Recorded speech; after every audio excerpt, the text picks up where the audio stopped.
So I'm going to admit people. Okay, will you hit record? Yeah. Yeah, I did it. Thank you. Mhm. All right, Kevin Brock. Oh, Good morning, Facebook. Welcome. Morning. and we have the Zoom folks in the space too. And the Zoom is here too. Good morning, everyone. Today is day number 260, and I'm going to talk about why 260 is important to me. Um, welcome, welcome. Good morning, good morning. I know Good I had to morning. set my alarm clock this morning, but I was up before the alarm. Don't you hate that? The days that you do set your alarm, you're up before it. And the days that you don't, you're like, oh my God, I forgot to set my alarm. Um, but yeah, let's just tell you the excitement I had for this morning. Mm. Any special instructions, Kevin, for the community to participate?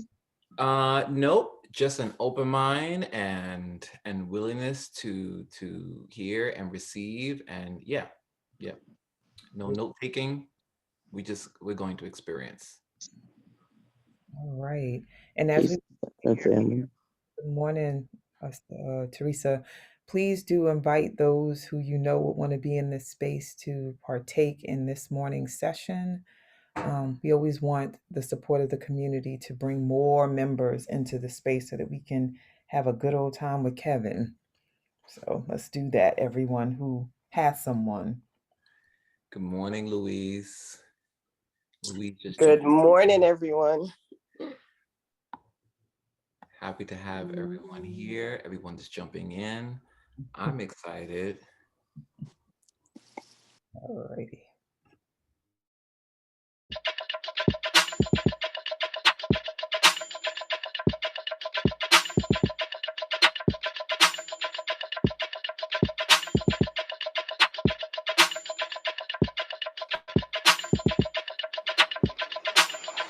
Wake up, everybody.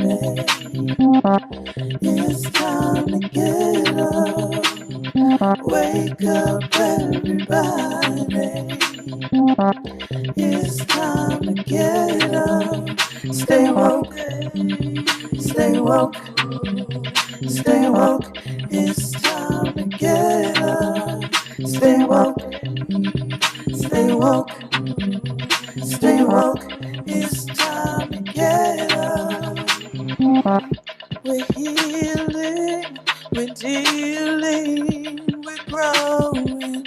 Together, together, releasing. We're teaching, we're moving. Together, together, we're learning, discerning. We're striving. Together, together, we're leading, connecting, transforming. Together, together.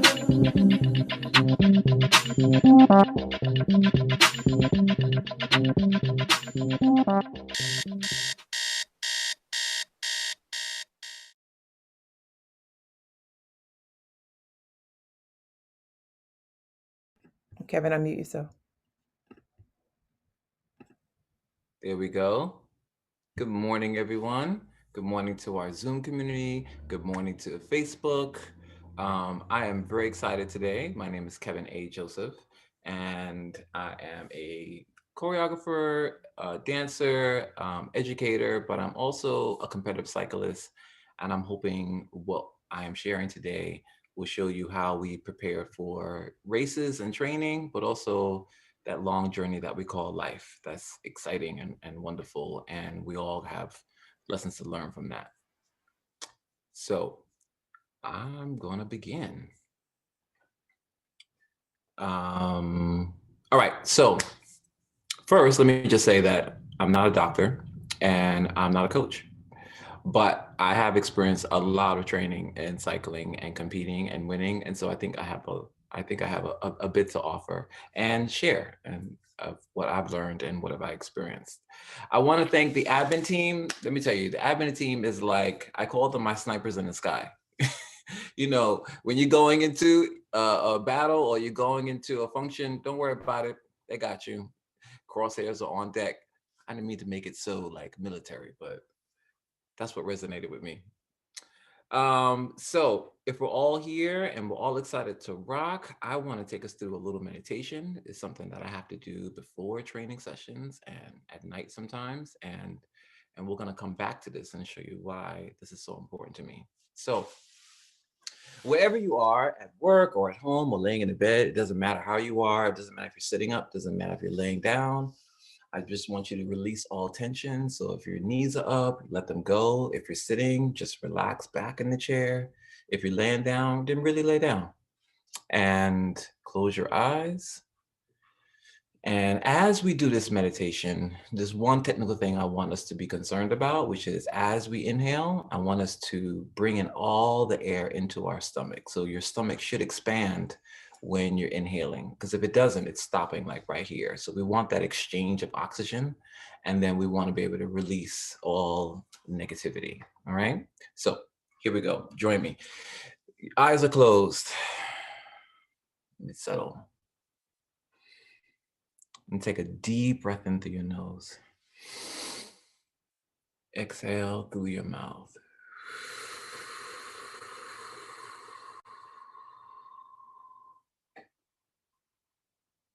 Deep breath in through your nose.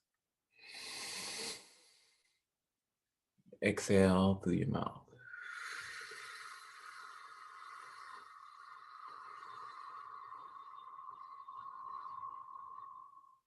We should be able to expand all the air out. Inhale through your nose. Exhale through your mouth.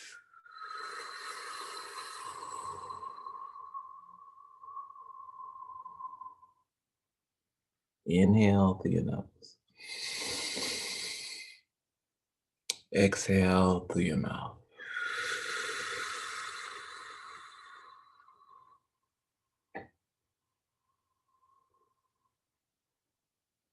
Two more times. Inhale through your nose. And exhale through your mouth.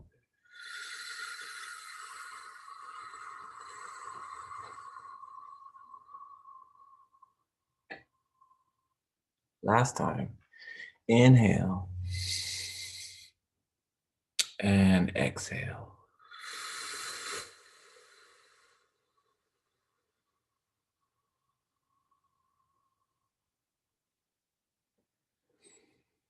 And remain with your eyes closed and picture yourself in the stillness. And you may start to see some images go by, your life, your shoes, what you got to do to work tomorrow. Like, just try not to think about any of that. And keep picturing yourself. We want those images to either slow down like a movie strip, or we want it to come to a stop. Now imagine yourself just moving through space.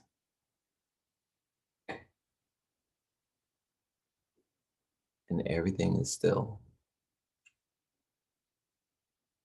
And moving through space faster.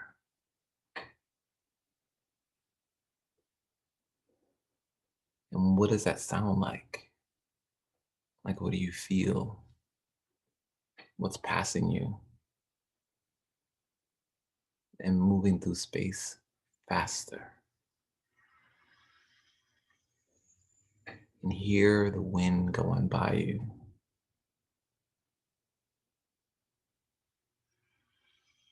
And imagine you're moving at the speed of sound. And what does that feel like? And start to bring yourself to a slowing and slowing and slowing, and bring yourself to a stop. And then at the count of 7, we're going to all open our eyes and we're going to come out of this meditation. 1, 2, 3, 4, still focusing on yourself. 5, 6, 7, and we're back. I'm curious about, what did you feel I know some people are very used to meditating and some people aren't. But however your experience is, I'm interested to hear, like, what did you feel in that one? You could drop it in the chat. And Nigel, if you could just kind of pick out a couple for me, about what people are saying. But while they're putting that in there, like for me, um, it's important for me to do that, one, before trainings or competition, but as much as I can on a daily, to do that, to just regulate all the energies around me. And a lot of times, you know, either scenarios or questions, or answers start coming up.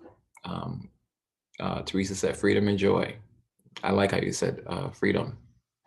Um, and when I can see past myself at the moment, when I'm meditating, there's more of ability that I have to control the situation.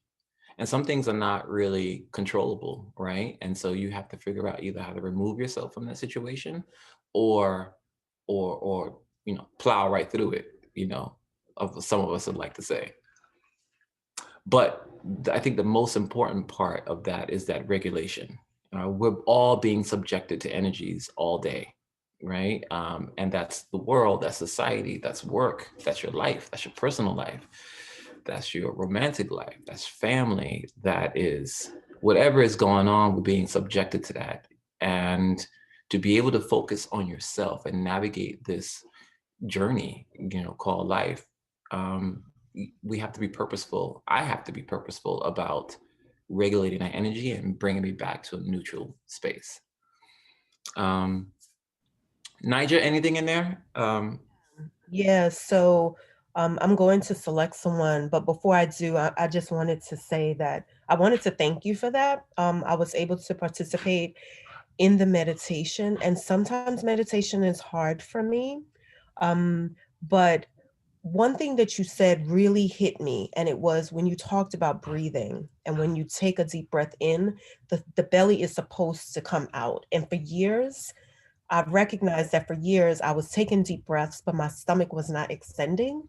Mm. Some of that was vanity, but I know that I don't take deep breaths. I don't breathe deeply, and I have to be aware and conscious. And when I am in meditation, I am allowed to let those things go that prevent me from taking deep breaths. So thank you for Thank that. you. So say that. I said thank you. Yeah, yeah. So thank you for that. I'd like to call on Stacy Evans and see if she's willing to come off of mute and share with us um, what she felt or got during the meditation. Stacey, you coming on with us? Stacy, you gonna join? Can you hear me? Yes, we can hear you. Yep. Yay. Hi, Stacey. Hi. So I thought the meditation was a good moment for me. My brain has been already, even this early, too active. And so it was nice to focus and be focused on just breathing and being calm and not chasing all the thoughts that are running around in my head this morning. So that was really good for me. Thank you for sharing that, Stacey. Yeah, that's exactly how I feel. We all have so many responsibilities, um, and I normally put myself second, third, fourth, even. Let me handle that. Let me handle that. Let me handle that, and then I can take care of myself. And let me handle that. But sometimes that day doesn't come, or it takes a very long time to get there. Um, and being purposeful about taking care of ourselves doesn't have to be this huge thing, right? Sometimes it's just a few minutes to be able to focus and be able to notice about what's important to you at that moment. And sometimes that's all you need. And then you can work on other things at another point in time. That's always been, well, not always, but by the time I got to that lesson, I've kind of stuck with that. So thank you for sharing that, Stacey. Nigel, did we pick anybody else or should I move on? Sure. Do you have time for one more? Yeah. All right. Um, in the absence of hands, let's call on Amaduma. Are you willing to share your reflection from the meditation? Yes, I am. I am. I went to bed very late, and so I'm still in bed. But I was trying to run to the bathroom before the meditation, and I was actually literally letting go when he said to let go. And that I may love be it. TMI, but it feels good. Hey, well, I'm glad we caught you at a little moment. Yeah, it serves all kinds of purposes. So yes, we're very much appreciative of that. Okay, so I'm gonna move on. So I did that meditation for a couple of reasons. One, we talked about being able to be present and taking a moment to get away from society's energies and paying attention to yourself. But um, cycling is it's a sport like anything else. Whether if you're doing it for the social aspect of it or getting away, but it is about how do you take care of yourself. And it doesn't just start off at 90, right? It starts off in these smaller places that you're being purposeful about taking care of yourself.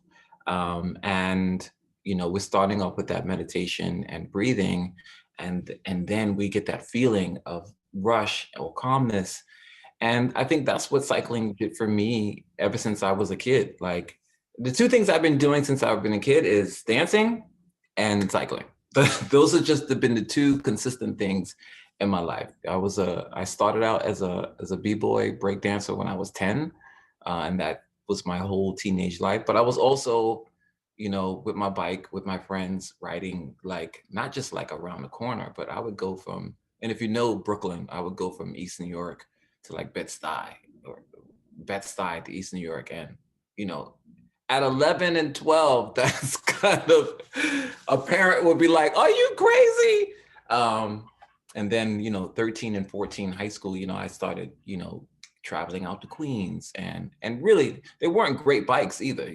I was kind of making my bikes. We would just put pieces together. You find pieces on the street, you find an old bike, you take the wheel off of that one, you take the wheel off of that bike. It was the 80s. That was the good old days.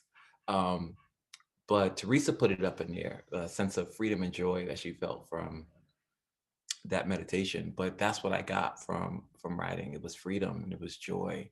And there's so many things that we kind of shy away from, that we did in our childhood that we don't do in our adulthood because we feel like maybe that was childish, and maybe I've grown out of that. And for me, riding on a bike, I've never grown out of that. Like that's always been a safe space for me to just feel freedom and powerful. So fast forward, we're going to fast forward to, my dancing career. I ended up traveling and touring around the country, around the world. And of course, didn't have a lot of time to ride. And then, one day I just picked my bike back up and I would just ride to work.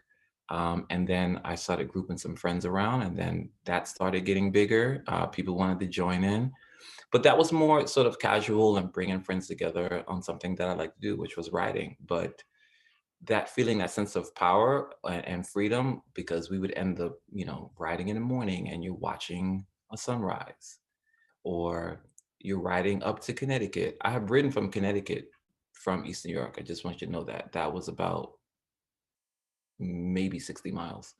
And noticing everything that you see every day, but watching it on a bike is completely different.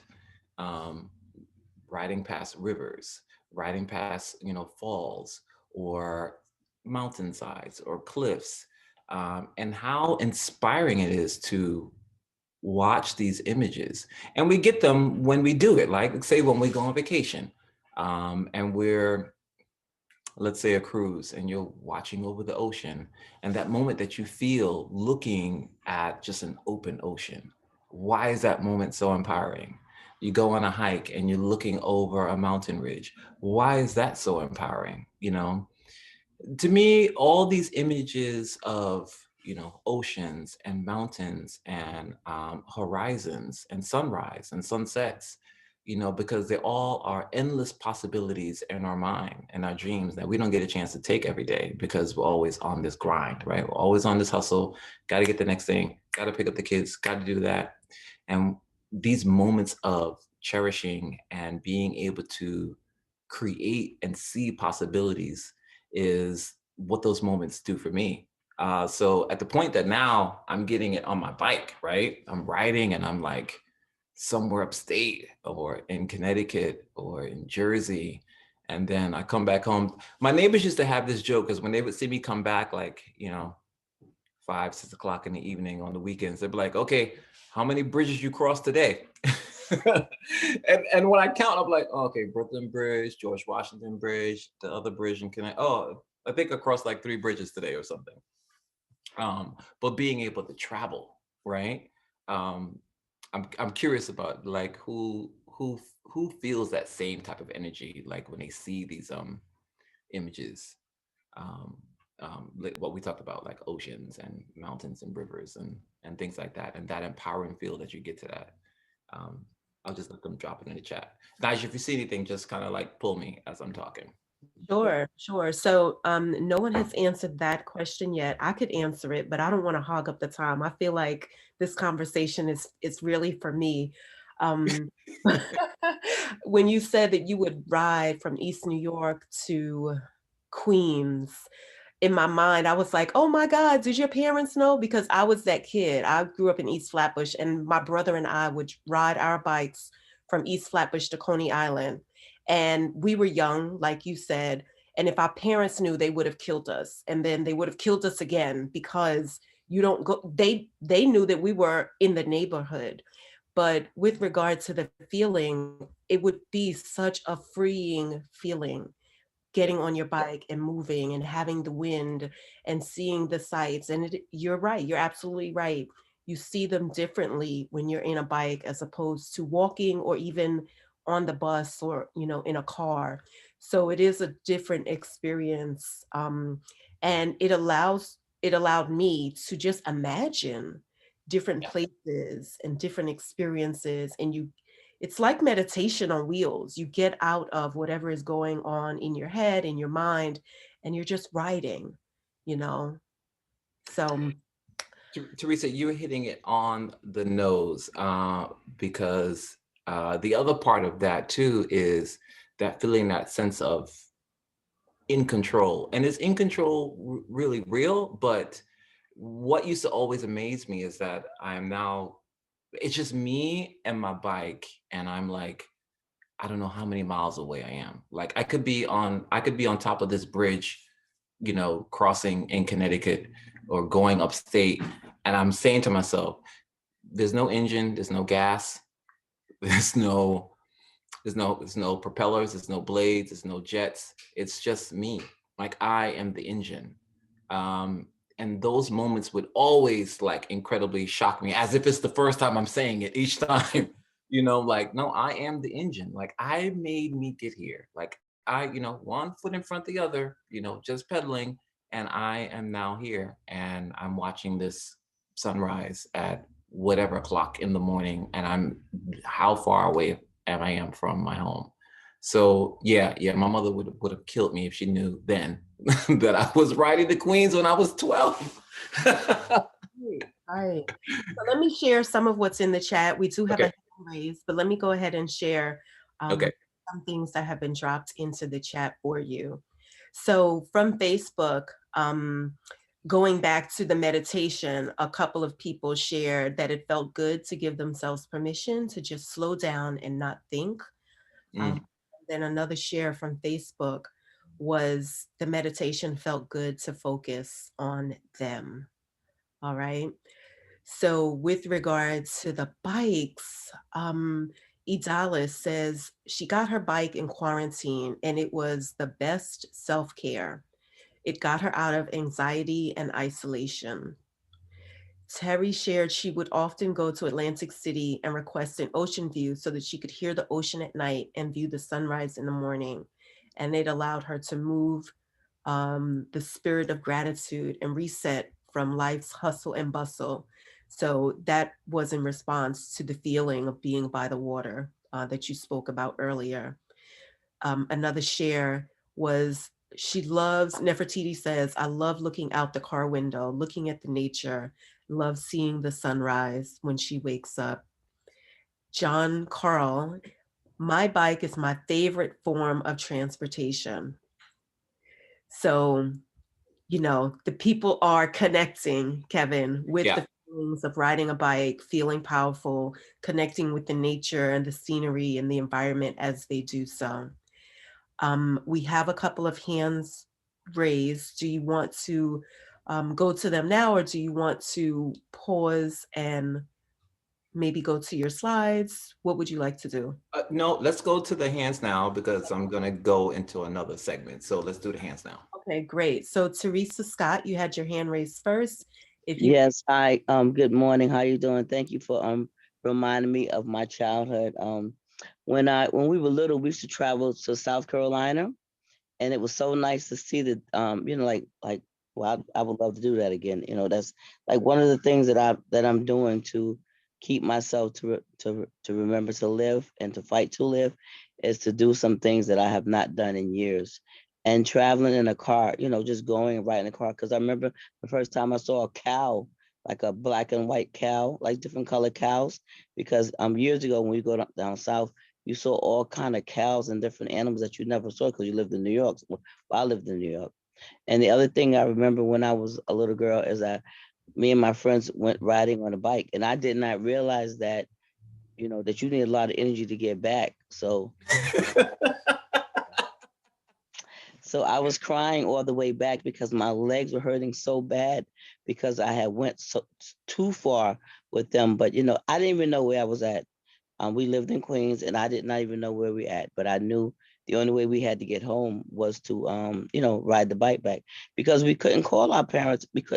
I could not call my parents to tell them, I didn't have no cell phone, but I could not call and tell them that I was on some bike riding somewhere. Like y'all said, our parents would have killed us. The thing that the parents would have killed us if they didn't know. But it was like that. That is something that I can put back on my thing because where I live out here in Queens, everybody rides the bike. It's like I've never seen so many bikes ever in my life. And the other thing that I miss is going to the beach.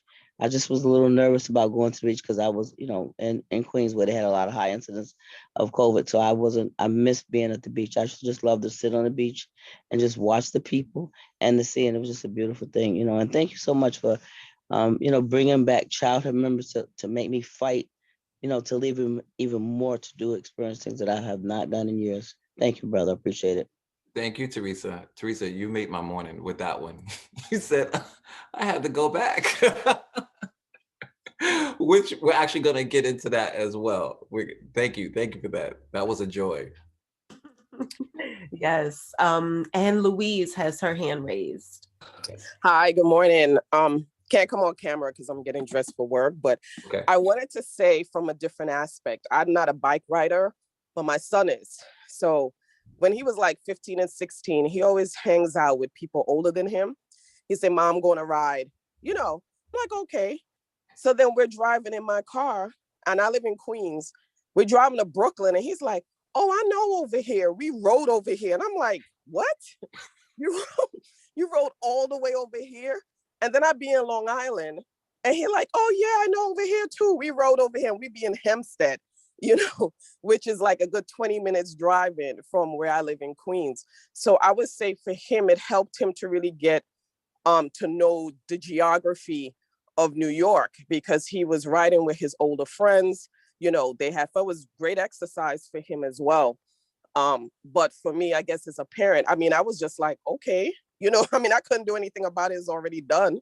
But I appreciated that he recognized landmarks, and he recognized, and it helped him to really know how to get around by riding his bike with his friends all the time.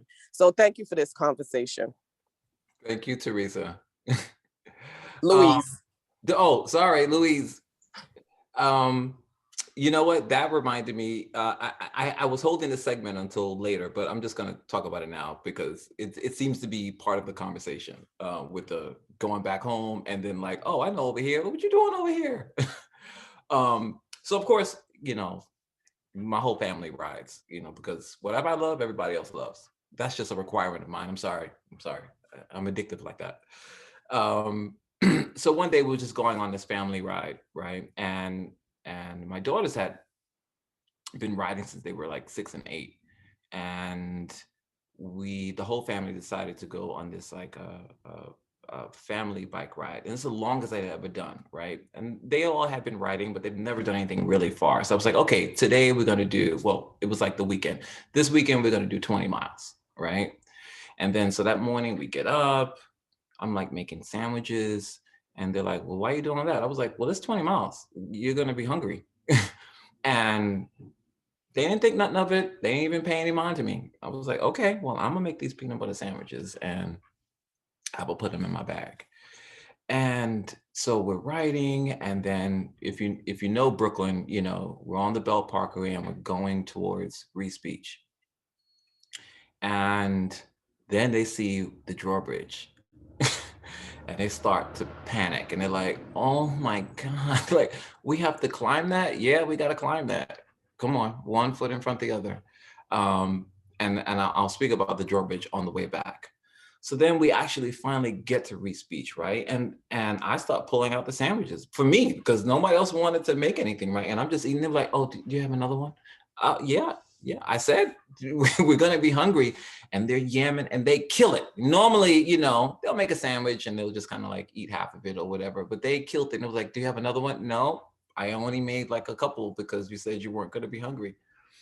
Um, so then on the way back, uh, my wife was with one of the daughters and I was with the other one. And then here we back at this drawbridge, right? Because Teresa, we got to go back. and and really they were tired already because we had already did, maybe 10, 12 miles by this point. And we're going over this bridge and they're like, it's slow, it's painfully slow, right? I have one daughter and I got my arm behind her back. I'm like holding on the handlebars with one hand and the other hand behind her back as I'm like pedaling and pushing her up this hill. So I'm getting like twice the workout. But when we got to the top of the hill and we all cruised down, this is such a powerful moment that I kept. And my youngest daughter she said, it was so much work getting up that hill. And I was like, I can't do it. I can't. But then she said, I thought I'm never going to get home. And she was like, well, how are we going to get home if I don't get over this hill? She was like, but then I kept riding and I kept pedaling and then I looked back and I saw all that ground that I covered. And she was like, it just gave me so much more energy to get home. And of course, this comes from my 15-year-old. But those moments are the moments that I feel like inspire all of us, right? I think all of us get into something that is a lot of work and we scare ourselves. For me, I have seen it a dozen times. I have scared myself before even really getting into it, and then you're trucking through it and you're trucking through it and you feel like you want to give up or whatever that is, like, okay, I want to stop, right here. But we don't acknowledge the the ground that has been covered. Like you just turn around and be like, look at all what you did. Like you can make it, you can do it, you can complete it because you've already covered half the ground. I know we want to be where we want to be when we want to be there, but we're in motion. We're in motion and we're going to be there. You just keep going. And I love that moment. And I hold that even when I have to climb hills in training sessions because hills are on purpose to climbing. And yeah, I want to give up too. But yeah, that was just a great moment that I had to get back to and tell that story. So I'm going to move on to the next segment. We're going to get a little technical now. I think we've covered ground for the exploratory part about cycling and what that does for our energies and positive and being able to see other places and being able to be empowered by these really incredible views. But now let's get a little technical. So I think I was speaking to Shawnee on the phone one day, and we were talking about. She mentioned about how incredible it is just walking, and you're parting the air as we're just walking through space. And she did not even know that this is like the major part of this facilitation. Probably 98% of our energy cycling is how to compete against this wind, right? And you don't notice it as much when you're socially riding, but when you are going for speed and long distance, the more aerodynamic you can get is making your life a whole lot easier. Because anything else, what we think we're supposed to wear, you know, sweatpants or the baggy shirt because you feel more comfortable in a baggy shirt, it's all slowing you down and you don't realize it. So I know we see these cyclists in their tights, in their skin tight tops. I was gonna wear a cycling top this morning, but then I thought, that's an overkill. Now I wish I would have done it. See, stick with your first thought, right? Always got to remember that. So yes, so our gear is really meant to be aerodynamic and help us cut through that wind. And my next section will explain even deeper why that's so important. So it's all used for cutting the wind. It's the shape of the bike is for cutting the wind. It's the material on the clothes is for cutting the wind. It's how our shoes are shaped is for cutting the wind. It's the holes in your helmet is for cutting the wind. Everything is about cutting that wind so you can either gain speed. Well, that's it. Gain speed. And if you are using a lot of energy and you're moving quite slow, it's going to take you a long time to get to where you're going, and you're emitting a lot of energy. And we're trying to get from point A to point B the most efficient way. So if it's going to take you 2 hours to get someplace because you're not aero, and it takes you now 45 minutes to get place because now you've changed your clothing, you've changed your style of your bike, you've changed your shoes, you've changed your helmet, and now you're taking 45 minutes to get there versus 2 hours.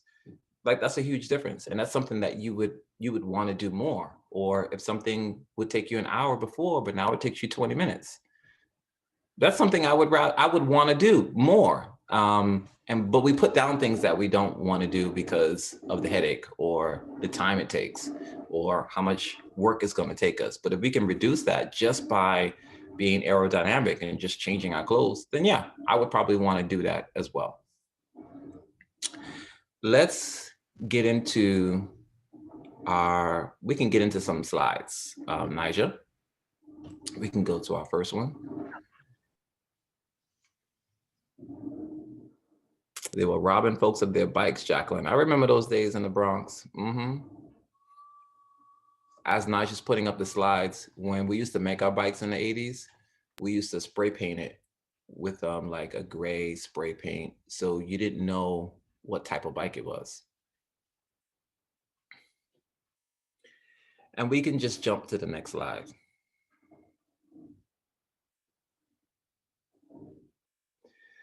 So the very first thing is drafting.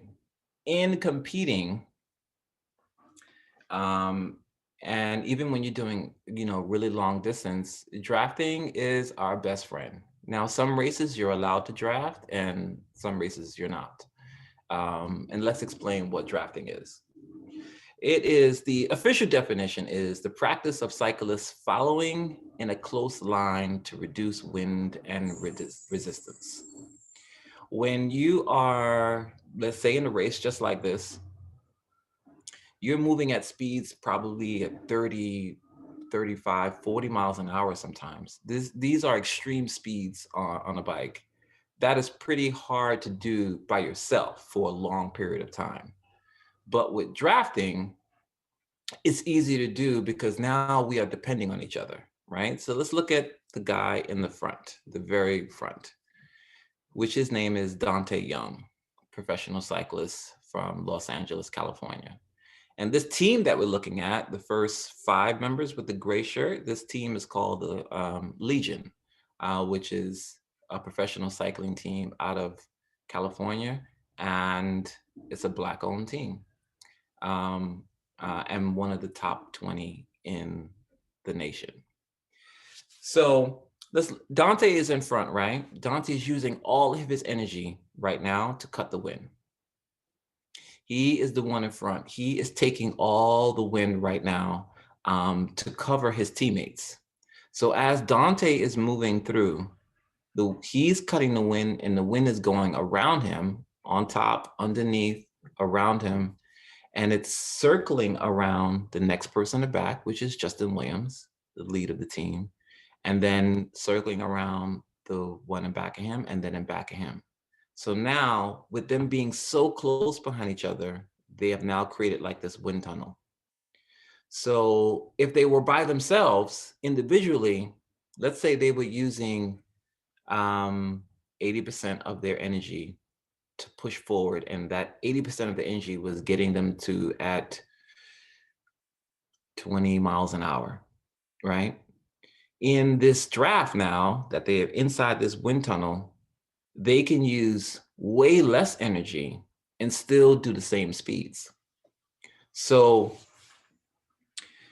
in order to accomplish those speeds of like 30 and 35 miles an hour, they stay in these close, tight lines, which is drafting, and the one in front is taking all the heat, right?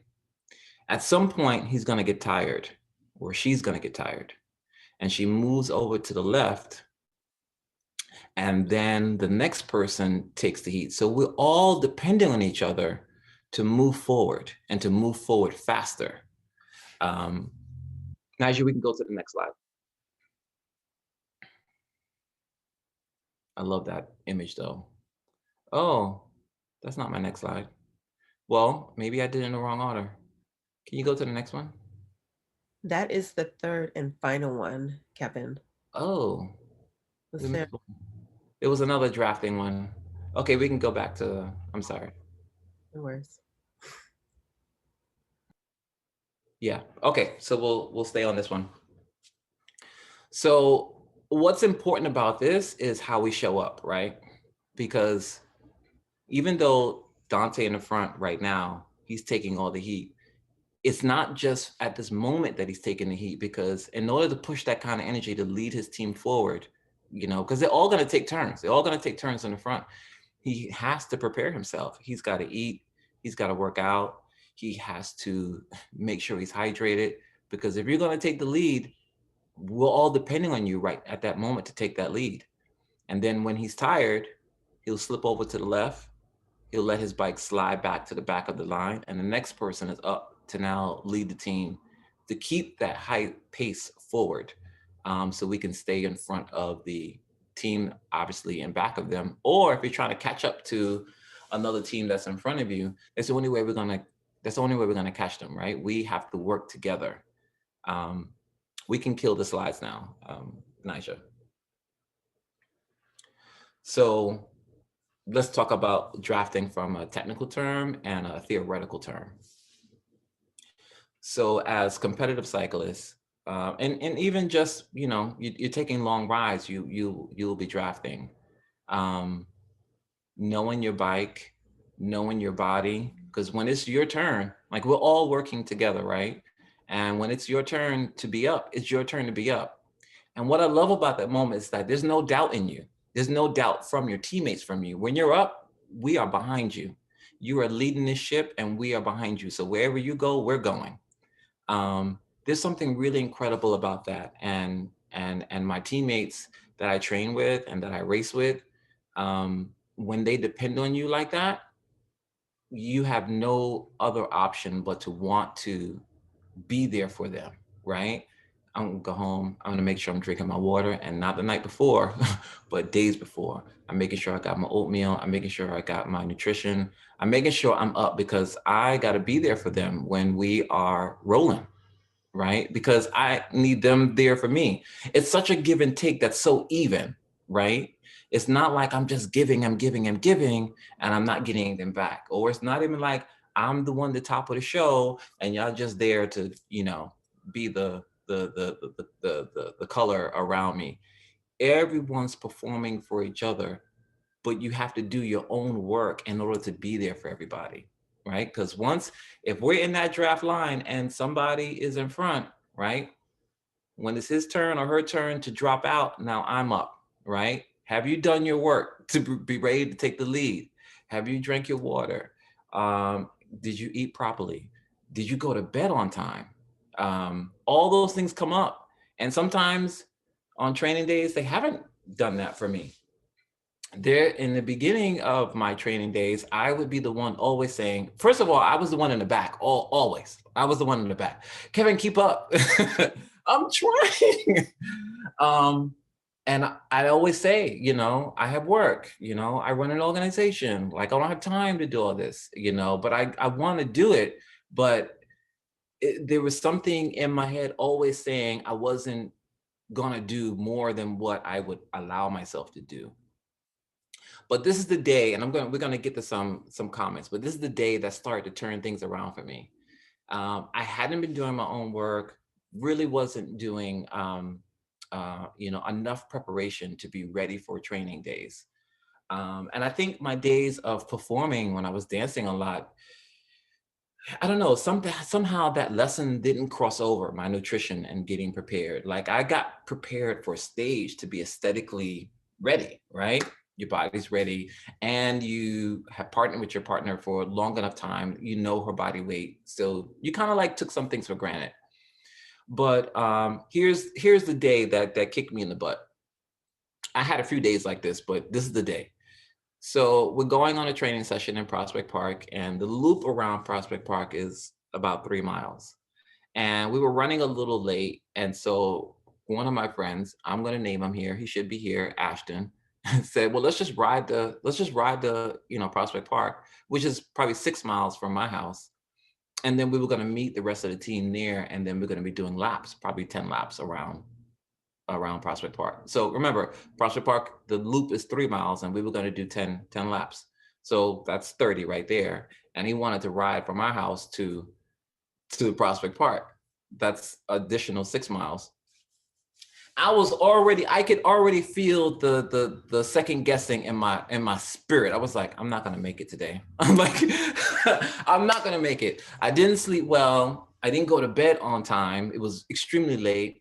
I got up late, so I didn't eat that morning. I just kind of like threw down something, but I took my vitamins. Worst mistake. I didn't eat the night before because I went to bed late. All this preparation that was supposed to be happening even days before, it wasn't happening because I was making the excuse of I had all this work to do or things I had to do for other people. I would never put the time in for myself, right? To make sure I could perform, to make sure that I was ready. So here we go, we're meeting up, and he was like, yeah, let's just ride to the park. And I'm like, okay, very precariously. And we're riding, and I'm already feeling my breathing like bumping up. And we've only been riding for 10, 15 minutes. We get to the park, we meet the rest of the team. They're like, great, let's go. I'm nervous, right? So we hit that first lap. I'm sweating already. Normally it takes me a while before I really start sweating. I'm already sweating. I'm starting to feel queasy. We haven't even done one lap yet. I get around, we just make this first lap, and I have to pull over, and the team is like, what's going on? Here I am throwing up at the side of the road in Prospect Park. I can't go another mile. And I'm just laid out on this bench. And so everyone's around me. They were like, did you eat this morning? And regrettably, I'm like, no. And they were like, did you eat last night? No. And they were like, what are you doing? Like, you knew today was a training day. Like, what is going on? I'm just like, oh, I had all this to do. And they were like, well, how are you going to be here if you're not here? That was a turning point for me because I had seen that day a few times of just not being present and not putting the time in myself to be able to excel. Like, I put in just enough time to survive, enough time to complete some things, but not enough time to be able to really push forward, really move the needle from where you are at one point in your life to the other. So I'm going to pause there because I've been doing a lot of talking. That's just such a big one, Naja. So if we could just grab some. I'm curious to hear some thoughts from people about that same type of realization in their life about just not being present or the realization of when you needed to be present, when you had to take that next step to do for you, or anything in that sort of category. Yeah, I'll start, Kev, by sharing to give folks a little bit more time to write, Mhm. if they want to write, or to decide what they're going to say. Mhm. So, I know for myself that based on the skill set that I have and the gifts that I have, that I can wing it and pretend, and I can be operating on E in my belly, literally, or in my mind and spirit, figuratively or energetically, and get something done. And then also know that what, or think about what could that have been if I would have eaten before taking the vitamin, so that they could synergize. And I'm saying this like metaphorically too. Mhm. Um, if I didn't throw on some makeup and, put on the pink top and act like I'm vibrant and present. And I am vibrant and present, mind you. I'm just using this as an example. But there's been some mornings where I haven't been. It's like the hair's slayed and the outfit is on, and I'm standing before people ready to speak, and I know I'm not prepared, or I know I'm distracted, or I'm in a low vibrational space. So the other piece, because you can relate to this, I'm sure, I'm an artist and an actor at that. So I can bring some shit and pretend and act like all is well and be shiny, and inside be dull as fuck. So I know that space. And then when I'm caught out there, like you got caught out there was no denying your body couldn't do what you were pretending like you were able to do. When I Pretend. laid out on the bench, so to speak, and people are like, what's up, like what's happening, um just out there exposed, then, owning it. And sometimes what happens is a deep shame comes over me because I want to look good, but that's the best moment. It's just like you're out it now. And so you can keep doing what you're doing and keep pretending, or you can actually do some work and be prepared for the next time. So, I just thank you for bringing in the training and development about bikes, like we were talking about this morning, and before when we were talking about you doing this, and how it's so parallel to how we can choose to be in our lives around anything, whether it's intimate partnership or a business venture, or taking care of our physical beingness, or whatever it is. I appreciate it very much. Thank you, Shawnee.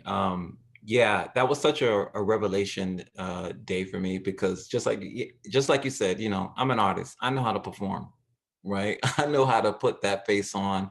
I know, my outfit was on. I'm looking stellar, like, okay, I'm ready to go. And nothing internally was being prepared nor working on. And it was like, okay, you're just not going to move forward in your life, period, because you're just kind of like halfway showing up. So yeah, that was such a pivotal moment for me. Yeah, Kevin, Robin has her hand raised. So Robin, can you come off of mute, or do you need support? I'm good. Good morning. Good morning, Robin. Good morning. I was so excited when I was hearing you talking about drafting. I'm gonna do my put it in the chat, but it had reminded me of hearing the story about the geese and how they fly and how they support one another and everyone wins. Like everyone's a leader, and I love that because um, I'm working on interdependence this phase of my life, and I don't want to always be the leader. I lead well, but I want to be able to be supported, because when I am in those off moments, for lack of a better term, that Shawnee is talking about, those times when I didn't eat, those times when I need my self-care, I can't lead from an empty cup. I need to fill it. Mhm. And if I'm always in that if I'm always in, I usually use the term the go position, or the on mode, then I am not present to what I need. And yeah, so first it reminded me of that. Then someone also wrote in the chat about the V formation that the geese fly in, and I thought that I was hearing you say that that's the way that the cyclists also go. But that V formation is so beautiful for me, the whole concept of it, because there is so much space for growth and transformation in the middle of the the V. When you look at the two sides of a V, and I'm actually looking at it upside down, but those the point, the tipping point, where not the tipping point, but at the top where the leader is, the head goose or the head cyclist. Mm-hmm. Then those that are in formation behind, in the middle is where the work is. And I'm looking at it metaphorically too. So when I can be in the middle, I can still move in the direction that I'm moving. I hope I'm making sense, because in my head I see this so clearly. But I can move in the direction that I need to move, with the support all around me that is necessary. And when I am filled up, when my cup is filled, then I can make my way back to the top to lead, and then the other people can prepare themselves. So that's what I got from what you were saying, and when I need to focus on my my inner growth so that I can share outside of myself. Yeah, Robin, thank you so much for that. Yeah, what you were pinpointing on with drafting with the cycling, so we don't make the V formation like geese do. It's just one straight line. But being in the middle, right? It's feeling that support all around you. In drafting, the lead person is doing the most work, right? He's carrying, or she is carrying, everybody in that line. That can't last for that long though. And so what that lead person is doing is giving us all a minute to rest, right? We're all taking a few minutes to rest, even though we're still traveling at high speeds, but we're not using all of our energy. We're using like a quarter of it to keep that line going. So you're doing that work while we're resting and we're carrying the line. And now whoever's next up, now you have all your energy, right? Use it all right now to carry the rest of us. And then we keep swapping out. So everybody's a leader, right? Everybody's interdependent on everybody else's preparation for that moment. So I feel you with that. Yeah. I wanted to say one last thing, that I am just so happy and excited to hear that you're talking about cycling, and we're able to bring in this. I'm able to hear and bring in what I'm all about, which is cycling. And so the cycles of life, the cycles that we journey in to get to where we need to go, and how there's work. You got to put the work in to get to the next cycle. And although it's your wheels turning, like, the turning points in our life also bring us to these places of new revelation and transformation and destination. So thank you, Kevin. Thank you, thank you, thank you. Thank you. Yeah, Robin. Nige, I think John Yes, Carter had his hand up. and yes, John has his hand raised. So John, can you come off mute? Good morning, everybody. Good morning, John. Yes, Kevin, I want to let you know I can relate to everything you're talking about. I'm an avid cyclist myself. I started cycling in Los Angeles back in consistently back in 2009. I ride fixed gear, the fixed gear, no brakes. And we would ride I would ride 75 miles plus every week.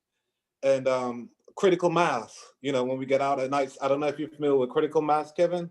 No, I'm not. Critical mass is a worldwide movement, and you can do a search for online critical mass, and it happens in several countries throughout the world, where I don't remember the particular day, let's say the last Friday of every month, thousands of riders come together at a particular time. I might be 8 or 9 o'clock in the evening, and probably ride to about 10 o'clock. In Los Angeles, when I started doing it, it didn't get the support of police. But then after about a year or two, with conflict, with the riders having conflict with the police, we started having so what happened is the mayor's son was involved with part of this conflict, where police trap riders and try to push them and knock them off the bikes on Hollywood Boulevard. I think that was Melrose Boulevard, or Hollywood, one of those boulevards in Hollywood, when we were riding one night. And the mayor's son was involved in that, where police had attacked him and stuff like that. And then a law came out where the police had to escort the riders throughout the evening.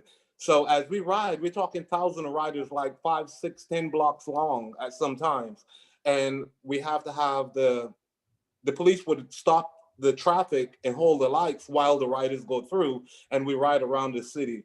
And it's about a good, like maybe between 4 to 8 miles or more.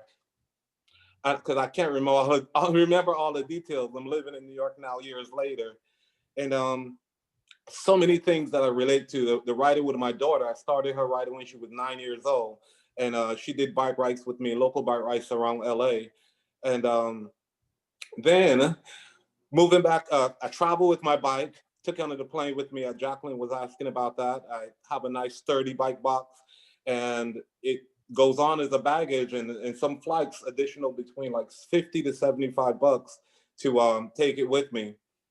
And I've taken it from LA to New York to Barbados several times. And then the other thing that's really interesting is I get so excited about your presentation this morning. Like my bike is like my life. You know, several doctors have told me that riding keeps me healthy. I'm born with sickle cells and dedicated to be active. So riding just regulates my system. You know, it's not about being muscular. It's about being fit from the inside. You know, being able to fine tune and breathe and all of that stuff. So I'm amazed about it. 2019, I got hit by a car on my bike, shattered my left foot. It was just so amazing. Um, I recognized that 8:03 is time to welcome the community that may have to pivot. So I'm gonna cut it there. But I'm back up and riding again. It didn't stop me. Metal in my foot, but I'm going. So I appreciate allowing to give my share. I'm just super excited about your presentation. John, I so appreciate you. Thank you for your excitement with that. We need to talk offline some more about that critical mass. Yeah. So yes, it is 8:04, and we know that 8 o'clock is a moment that people either need to go to work, get kids ready for online school or school. So we leaving this moment that you can depart, and knowing that we appreciate you. We thank you for attending today's session. Um, Please go back and watch the rest of it in the Facebook community if you want to see it to the end.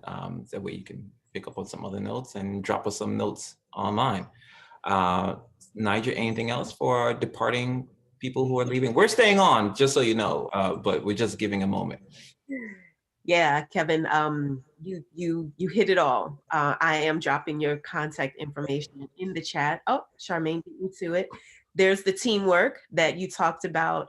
And I thought there was another hand raised, but there is some there is some commentary in the chat. I wanted to also invite Teresa Plaskett, if she's willing to join the conversation. To know that she's a cyclist, and she shared in the chat that her bike has a name, and just shared some of her bike's experience. So Teresa, if you are willing to share with us, I would love Come on, Teresa. Okay, good morning. Good morning. Good morning. Hi. Oh no, Kevin, this conversation, it's just filling me with life. Yeah, I haven't been on my bike for a while now because of the winter, and I don't have an indoor trainer. And I am just so excited about jumping on. Her name is Pearl. Okay. I did name her. She's a white bike, a Giant Avail. And just thinking about, as you went into the meditation, the freedom that I feel when I'm riding. And I'm realizing in this conversation, and I was speaking to someone else last night, where right now at this moment in my life, I'm trying to make sense of like how I show up or where I show up and what I'm doing. And when I'm on my bike, there's just clarity. And I'm trying to make that connection in my life presently, what I feel on my bike. And there are certain points where I'm struggling with that. And I just can't wait to get back to riding to get that clarity. Yeah. Yeah. Teresa, thank you for that. That's all in the same line of, wanting to do for us personally, right? Like there's so much time in a day that we spend for work and every other activity than the things that do bring us joy. I mean, of course, we're being there for our family. We want to make sure they're taken care of. And that brings us a sense of joy, but a personal level joy that we should put more time into that, and that there has to be some kind of consistency there that fills our plate and gives that sense of completion, right? So I appreciate that. Yeah, we gotta ride. So I'll bring you on the group. You ride a road bike or a mountain bike? What is it? I have a hybrid. Her name is Pistachio, and my road bike is Pearl. And Oh, so okay. with Pearl right now, there's a fear that I'm trying to work through of riding clipped in. So that's like the next step. That's your next step. That's It's the it's next all step. it's in mostly in your mind, and I'm gonna get to that. Oh, It's in your please mind. do. But yes, we will get to that. Nija, I think John had hit such a moment right there about when he got hit. If we could bring John back, now that we've given people a chance to kind of jump off, and let him continue with that for a second. Sure. John, are you here? Yes, I'm here. Hey, John. Hi.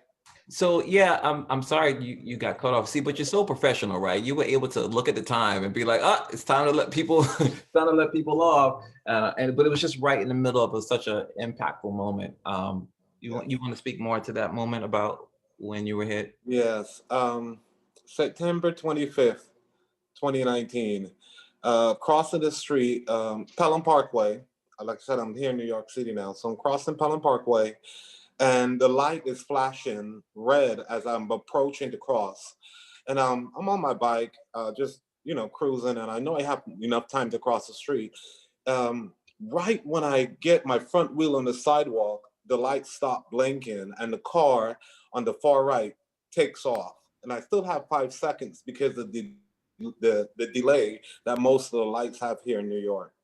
And he takes off, hit my back wheel. I'm flying through the air, and I hit the pole, the light pole, Mm-hmm. and I feel the impact mostly on my left foot. Like I said, right in fixed gear, so my foot is in the straps, and I just got my right foot out, but my left foot didn't get out, so it banged between the pole and the bike with the impact.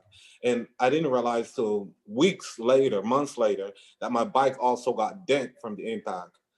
Um, Anyway, so I'm on the side. I roll off casually and not, I just rolled off my bike after hitting the pole, rolled off. The driver stopped, came out, a muscular guy. He helped pick me up out of off the sidewalk and put me to sit on the wall there. Turns out it looked okay, but as I twist my foot, I could feel the pain. Um, and turned out that my foot was fractured and dislocated. I had 3 bones that were broken in 5 places, right in the center of my foot, like right in this area of my foot. And I got the surgery. I was terrified. Uh, I got the surgery, and they put several pieces of metal in there. I'm going to show that.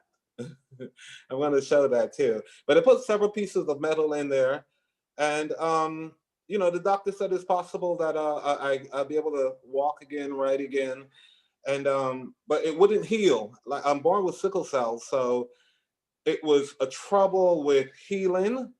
And let me show you that center. This is here it is. This is where the impact was most in the center there. And that would not heal for months. Right there, you're looking at it when it started healing a bit. It wouldn't heal for months. And I was getting a little scared. Uh, someone, I had several surgeries on it. One to close the hole, but that didn't work. It opened right back up. And the doctor was recommending skin graft. And someone said, before you do that surgery, try Manuka honey. And the Manuka honey immediately worked. After 3 days, I called my doctor and said, hey, doc, I'm not doing any more surgeries. I think I found something that worked. This is the metal that's in there holding my foot together. Wow. And from the side of it, this is what it looks like. Mm. There's a lot of melanin in there. I'm proud to say that I don't feel that much impacted. It's still healing. It's still healing. So in the winter, as we're going through winter now, I do feel the pressure of the atmosphere. Um, but I'm working through it, and it didn't stop me. I When I got the Manuka honey, I decided I was going to walk as though nothing happened, walk on faith.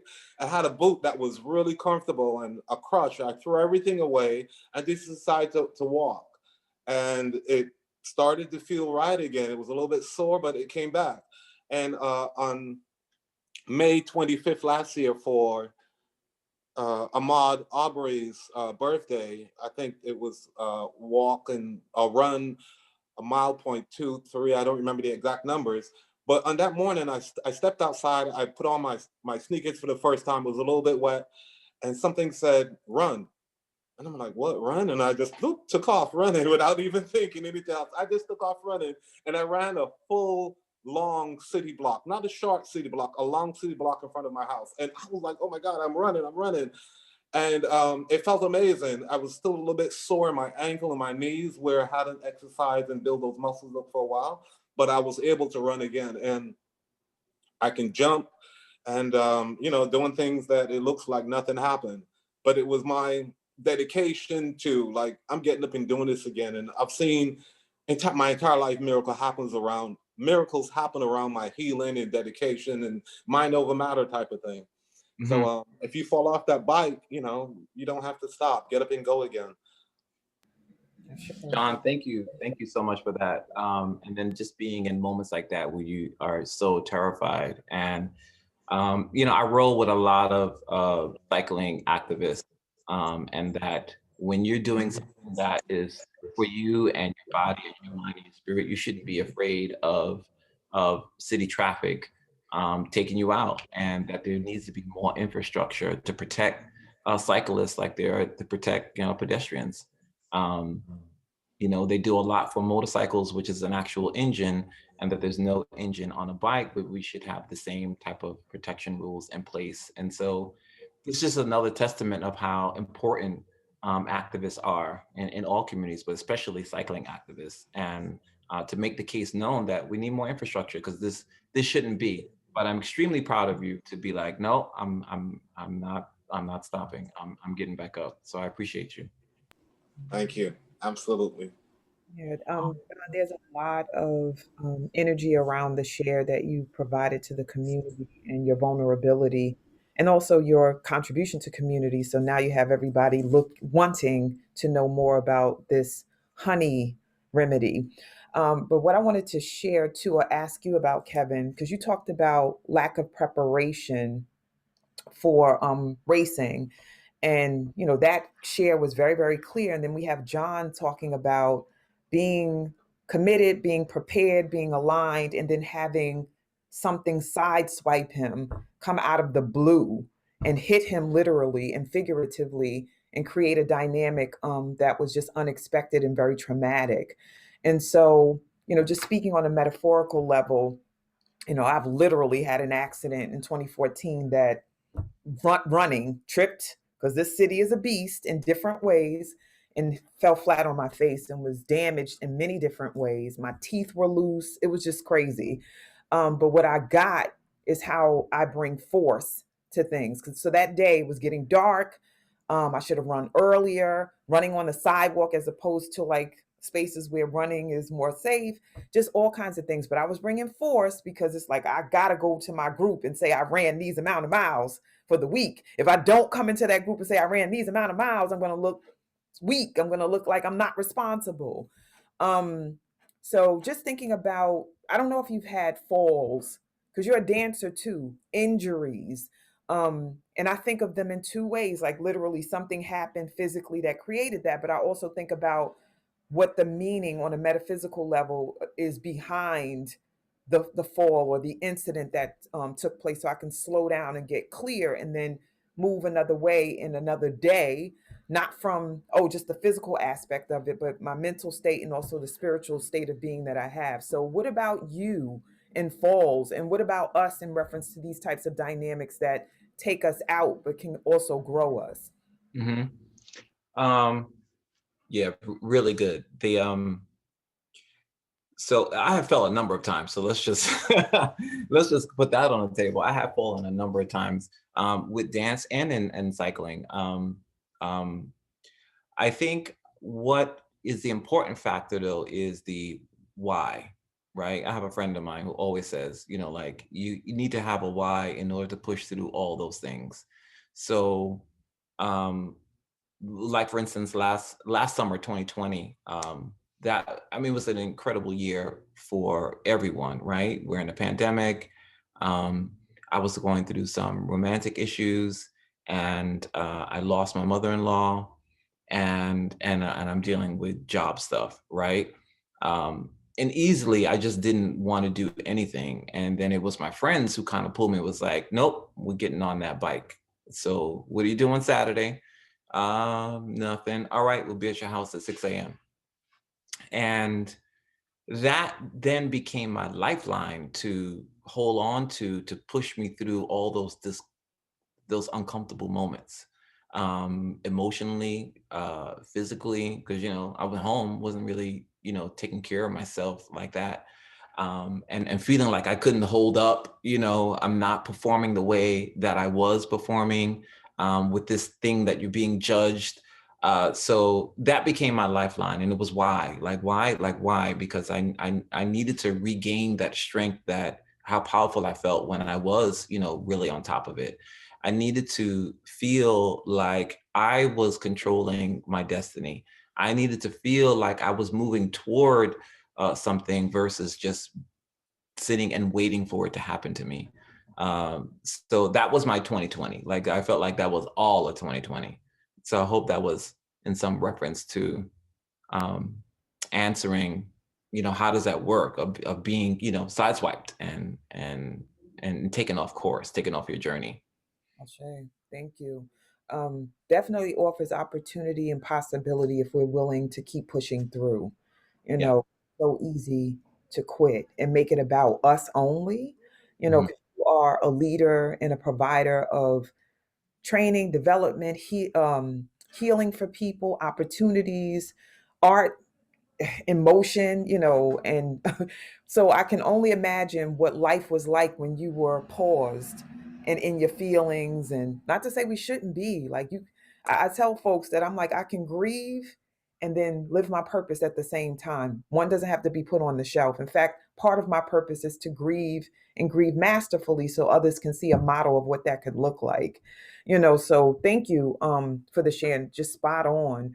And we have questions and literal questions about training and development. Kevin, if you want to go there. Jacqueline has a question about how do you train at home when you can't ride outside? Hmm.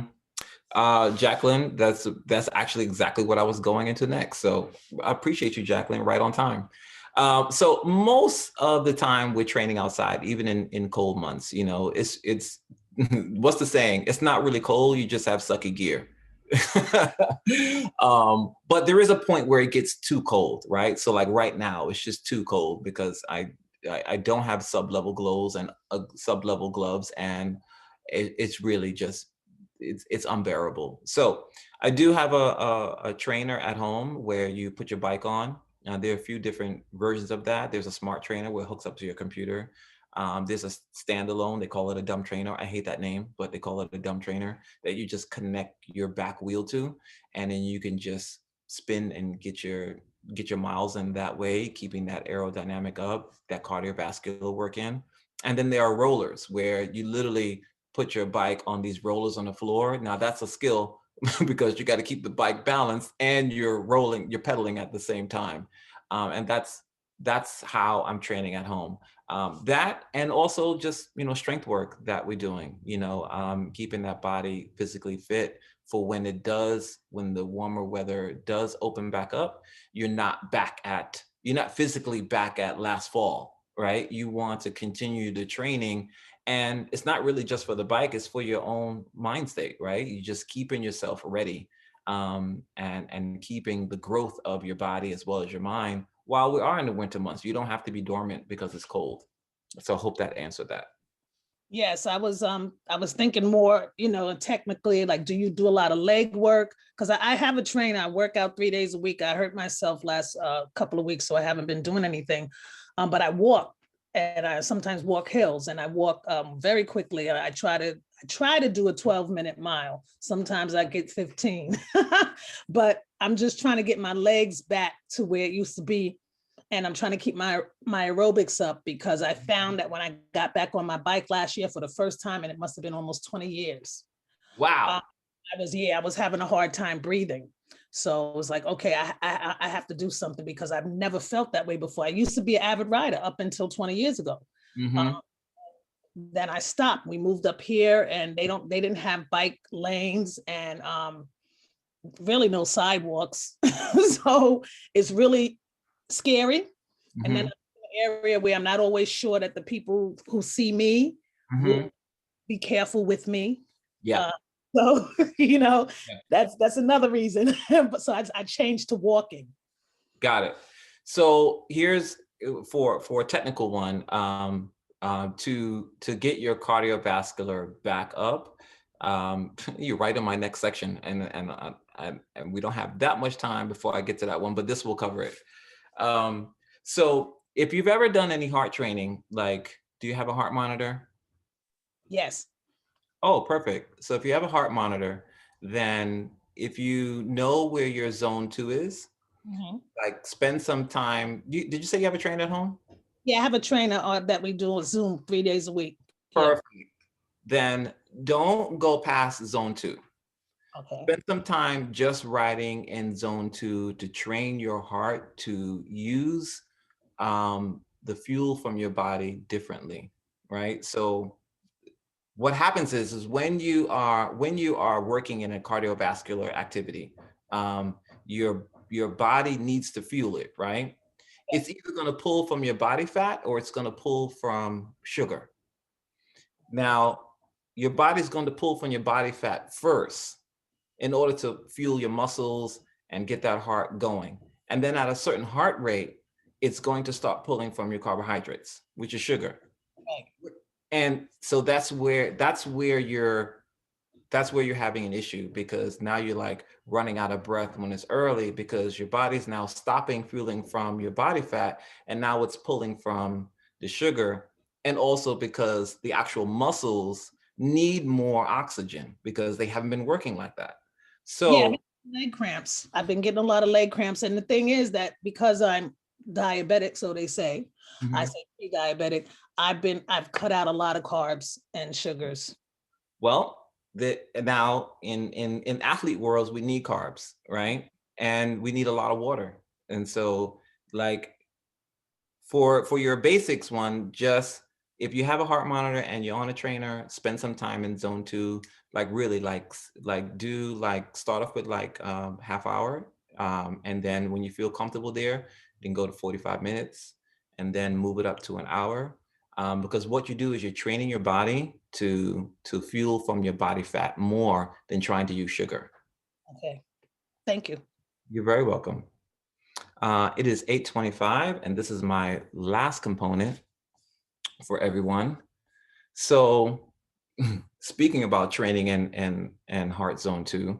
So as a competitive cyclist, the idea is that it's an endurance sport, right? This is a long game. This is not about the sprint to the finish line until we're there. This is about how long can that body run at a high capacity, for an hour, for hour and a half, for 2.5 hours. For the average person, that is very difficult. But training the body to do that takes some time, and it takes your own personal work. I love my teammates for inspiring, and we're empowering each other. Like we send notes on WhatsApp like all the time. Oh, this is what I did today. Oh, look what I did today. So it becomes a little competition, but I do love the community that we have created amongst each other. So this one is relative to technically training the heart, but also how we perceive, energies around us, which is why I did that meditation, first. So right now I do a lot of training in heart zone 2, right? And my heart zone 2 is 113 beats per minute to 133. So that's the range, right?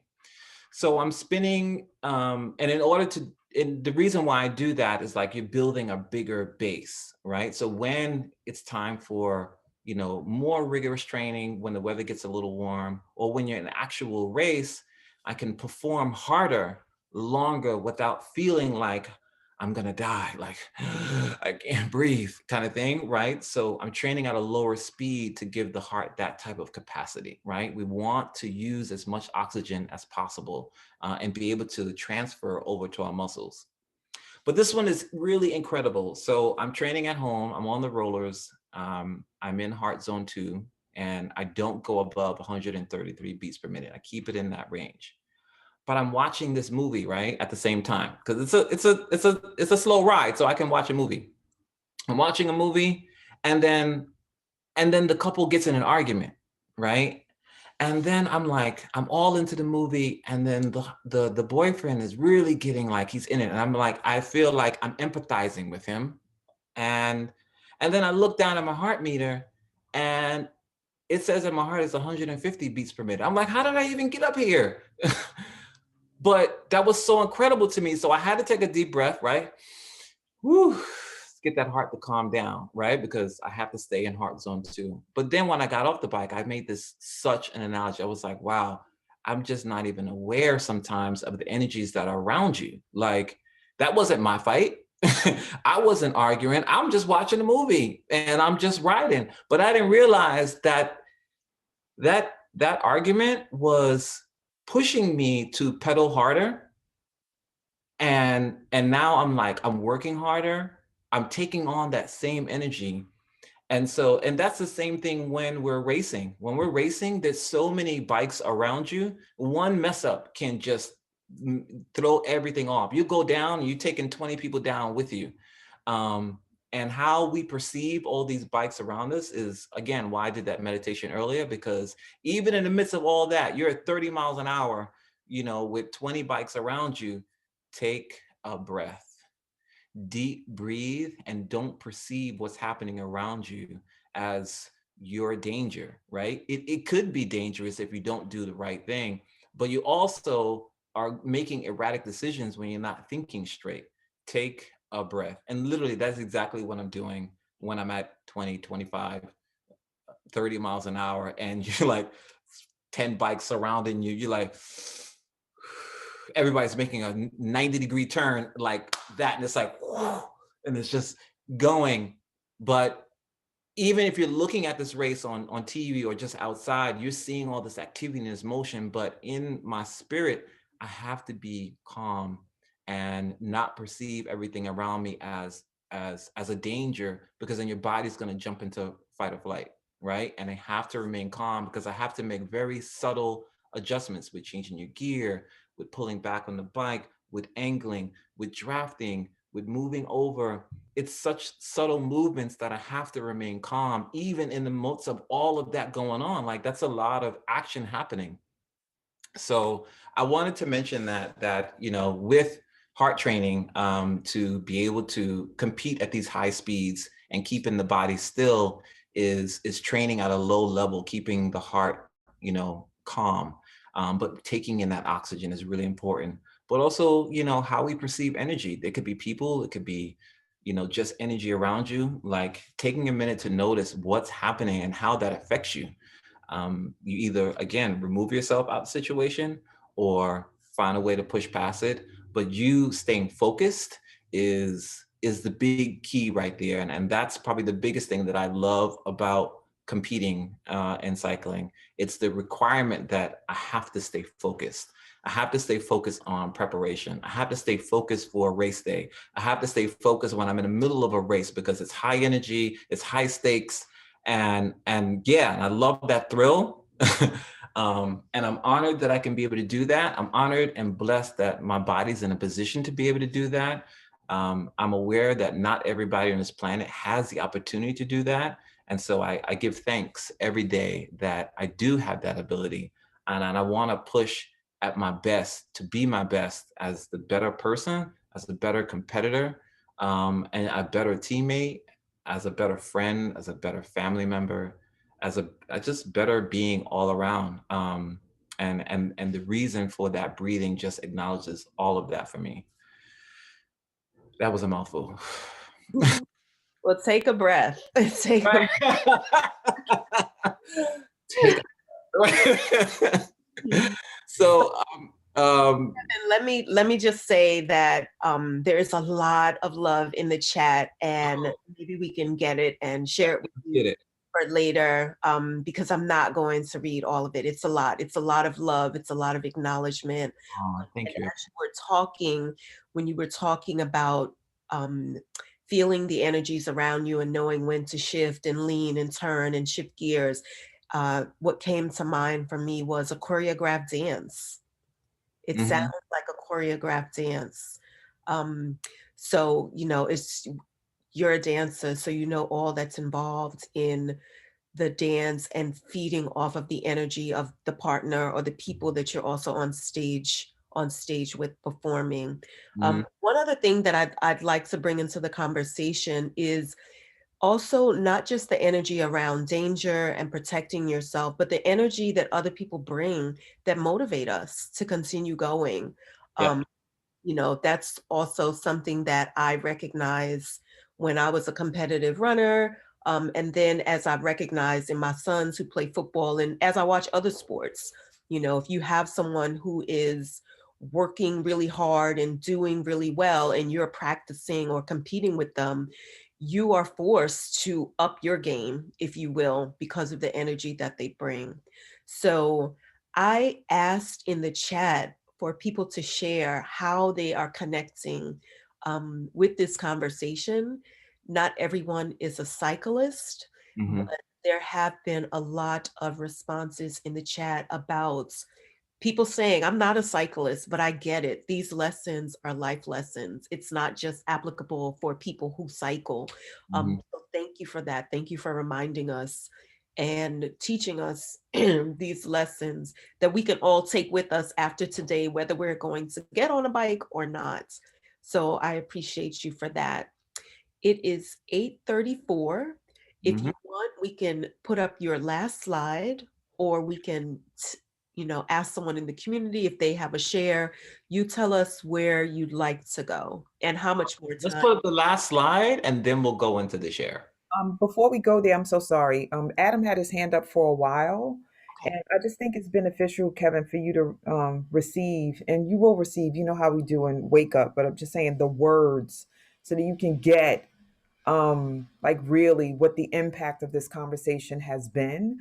So if you don't mind, if you can circle back, like go up the thread and just share some of the commentary so that we can get that this was a conversation about cycling, and this was a conversation about cycling, and this was a conversation about cycling. All right. So if you could just read some of that for us and for Kevin, so we all can be reminded, and then we can, you know, hear from. I'm sorry, we can hear from Adam first, then some of the shares, and then we can go to the slides if you don't mind. Okay. Thank What's up, Kevin? Thanks for having this presentation. I just want to ask you, when is the best time for anyone that want to take part in bicycle lanes to go out, whether it's in the morning or in the afternoon? I like the morning, just because I feel like there's just not a lot of activity out in the world, you know, when it's really early and it's more time for me to focus on me. But people get it in whenever the time best fits them. You know, if that's the time you carve out yourself, whether if it's afternoon or evening, it's whatever works best for you. I personally like the morning. Right. And I just want to let you know that you remind everyone that how valuable bicycling is and how bicycle eliminates all types of excuses. in terms of how people like to, stay at home all day, you could, go bicycling for like 20 or 30 minutes of your day. And I Yep. think most people, lose sight of that. So I just want to, say thank you for, reminding us that anyone can go out and bicycle. I appreciate you. Thank you. You're Yep. welcome. Awesome. Oh, I will go ahead and share some of what's in the chat for you, Kevin, Okay. and then move to your slide. Z shared, I am not a cyclist. I'm not very physical. However, these are not just cycling lessons, they are life lessons. Louise shares, a few weeks ago, she was driving and saw a group of about 15 cyclists. It shocked her that they were all Black, and she had to say something. So she was able to talk to them at a light and tell them how empowered she felt seeing them. They were happy to chat and told her that they were on their way to a park in Long Island from Brooklyn, I believe.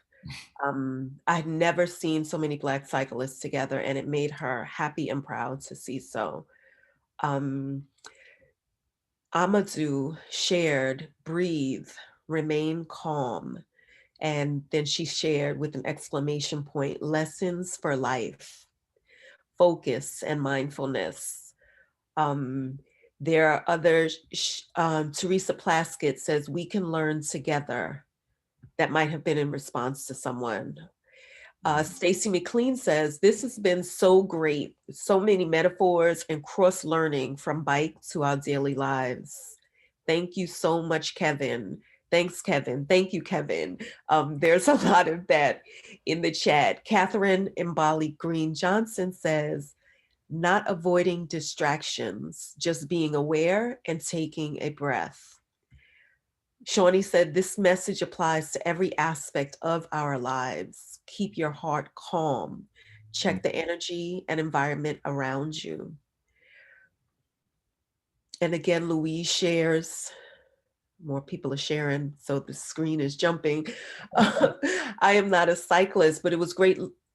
It was a great learning experience to hear your story and hear John Call's story. She appreciates you and the community.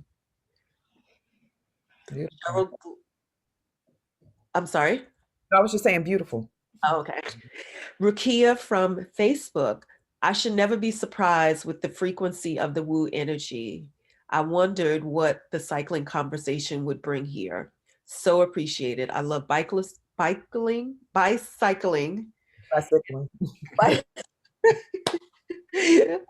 I love it. And this conversation really speaks to many aspects of life. Thank you so much. Thank you, thank you, thank you. It's all up and down the chat. And so I am complete with the reading of the chat. If Kevin, you are now ready to move to your last slide, we can do that unless you wanted to. Okay. So I will pull that up right now and share.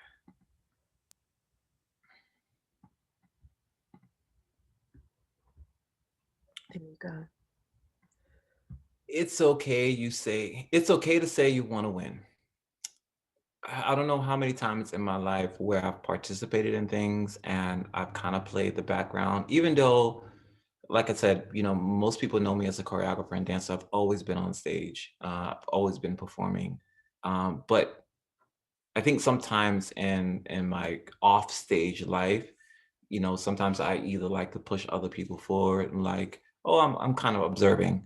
Or even when I first started competing, like, oh, I just want to compete. I don't, I'm not really aiming to win.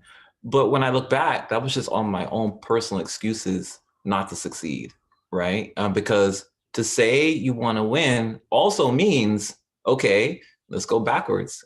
That means you got to prepare. That means you got to do that. That means you got to put that in place. That means you got to put that in place. There's a whole host of things that come with saying you want to win. We want to win, right? We want to win at everything in life, everything that we do.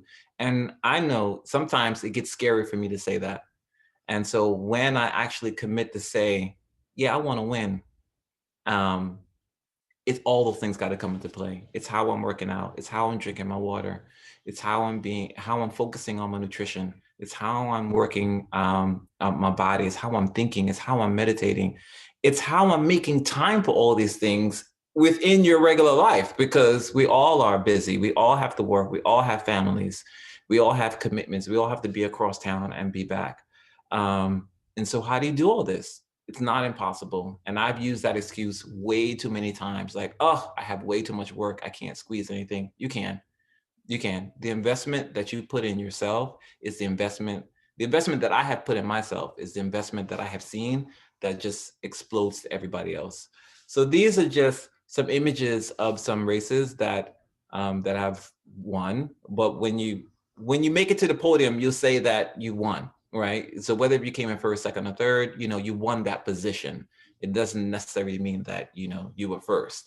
So the one to the left is actually a training session before some races. In the middle is another race, and at the end, that was a second place that I picked up.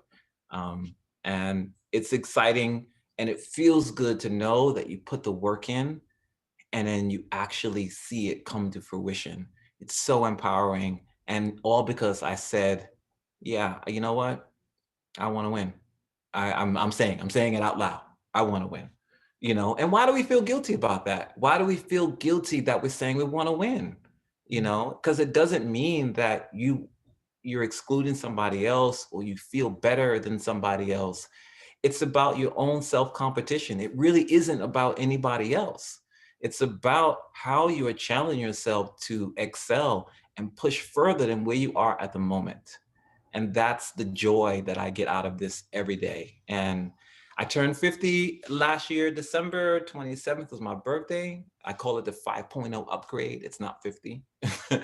um, um, and I want to continue living that best life and keep getting better. And I'm hoping that this applies to everyone, and everyone can absorb something about, we want to win, and we want to prepare, and we want to thrive, and we want to feel that support from our teammates, our family, our lovers. We want to, and we want to support them, and we want to push them forward so they can push us forward. And we all want to cross that finish line, taking that cup home. And with that, we can either bring in some last few comments and chats or questions, but I am complete with that part. I want to point out, I don't think it was intentional, but it's just how spirit works. That you selected a picture to the far right of the winner's circle or the boxes on which winners stand. But the middle box with first place is empty, which means any of us can be in that space, if we take that on. So I'm inviting the Woo community, this Woo Nation, my fellow drafters, because yo, I know I've been drafting with all of y'all since COVID started and even before that, with different communities and collectives. But any of us can be standing in first place if we put the work in, if we believe, if we check the environment, if we monitor our hearts, like all the stuff that Kevin has taught us today. So let's keep pressing forward, and strive for that, whatever it means for us. So thank you, Kevin, for just being awesome. Nigel, you could kill the slides. Yeah. Thank you, Shawnee. I'm appreciative of that. That was such by accident. I didn't even realize that. Yeah. And I remember that race, and when they were calling his name, he just wasn't there. So Indeed. I'll take it. I'll take it. I'll take it. Nigel, we ready for the closing slides? Yep, I will put them back up. Kevin, while I'm doing that, you can talk about your special offer for the key. Okay. So today's special offer, I will give a complimentary one-on-one consultation with me to help prepare your bike, but also just prepare for your next journey with that conversation, because it's all about preparation. So whether you're a cyclist or not, there's so many other things that need to be prepared in order for us to move forward. So, Naja, do I do the number now? Yeah, yes, excuse me. And I will tell you who our winner is. Oh my goodness, it's actually Teresa Plaskett. Yay! So Teresa, can Yes, Teresa. That's so crazy. accept? It is. Teresa, are you? Yes, yes, yes, yes, yes. CCC, yes. All right. Well, thank you, Teresa. Yeah. Kevin, we can connect you guys, or Teresa, you can send an email to him. I am going to put your contact information up now, Kevin, so you can speak to that. Teresa, we're gonna have a good old time. Yeah. You're gonna be racing before you know it. No, I'm only playing. I'm only playing. Okay, this is my contact. That's my number. You can find me on Facebook just under Kevin A. Joseph. My IG handle is Kevin A. Joseph. And if anybody has any questions that, after this that come up for them, feel free to email me or on social, kj.brooklyn@gmail.com. I am coming out with some cycling branding content coming out soon. There's so much of this conversation, of this specific conversation, that needs to be held more often, especially emotional stability in men, that I think just needs to be had more often. I'm just doing it through a cycling perspective. So friend me on IG at Kevin A. Joseph, and that should be coming out pretty soon.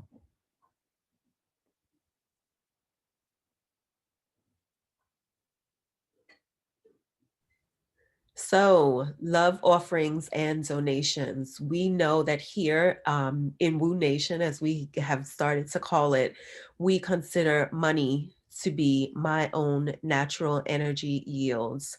And in the law of reciprocity, Kevin has freely, enthusiastically, and generously shared with us today about cycling and how cycling relates to other areas of our lives, and the things that he does in his cycling role and experience that we can all take with us in whatever roles that we play daily in our lives, professionally, personally, romantically, etc. I mean, we could go on and on and on. So if you are so led and want to share with Kevin, here are the ways that you can do so. You can take a screenshot of this. It is also going to be dropped in the chat if it has not already, so that your donations go to Kevin for today's session. Please use code 260KAJ. And the handles for Zelle and QuickPay are soleadershipdevelopment@gmail.com. And for Cash App, it is $Spirit of a Woman. Please share liberally, and share what you have. And I'm sure it would be appreciated. And just to throw some icing on the cake, Shawnee, I'm so excited and honored that you invited me on to this conversation. So I feel like I've gotten more out of this. So all the love offerings and donations, I am donating that to Woo.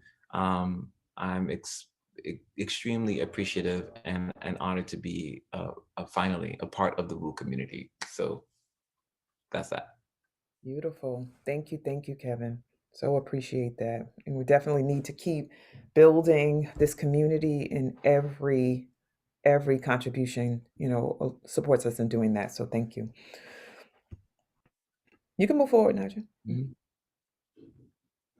So if everyone, of course, you're already in the Woo community, and join us on Sunday, February 14th, for Dr. Roche Brown, Breaking the Addiction to the Money Struggle Through Love. And what a great presentation to have on Valentine's Day. Yeah, so be there for that.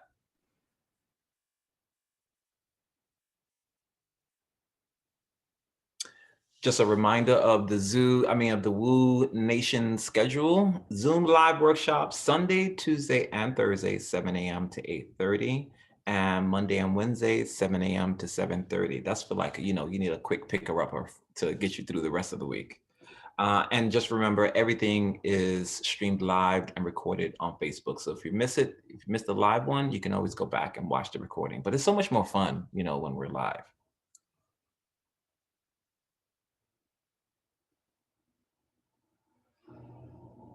Always stay in touch. Thank you. You have registered for, if you're like, this is your first time here, you can register for the Wake Up Movement through Facebook. Take your screenshot. there's the Woo community, there's the IG handle, there's your YouTube. And I'm just realizing that we had a Woo YouTube. I need to check those out. And then of course, if any questions or comments or wanting to be a part of the Woo community, always email info.wakeupseries@gmail.com.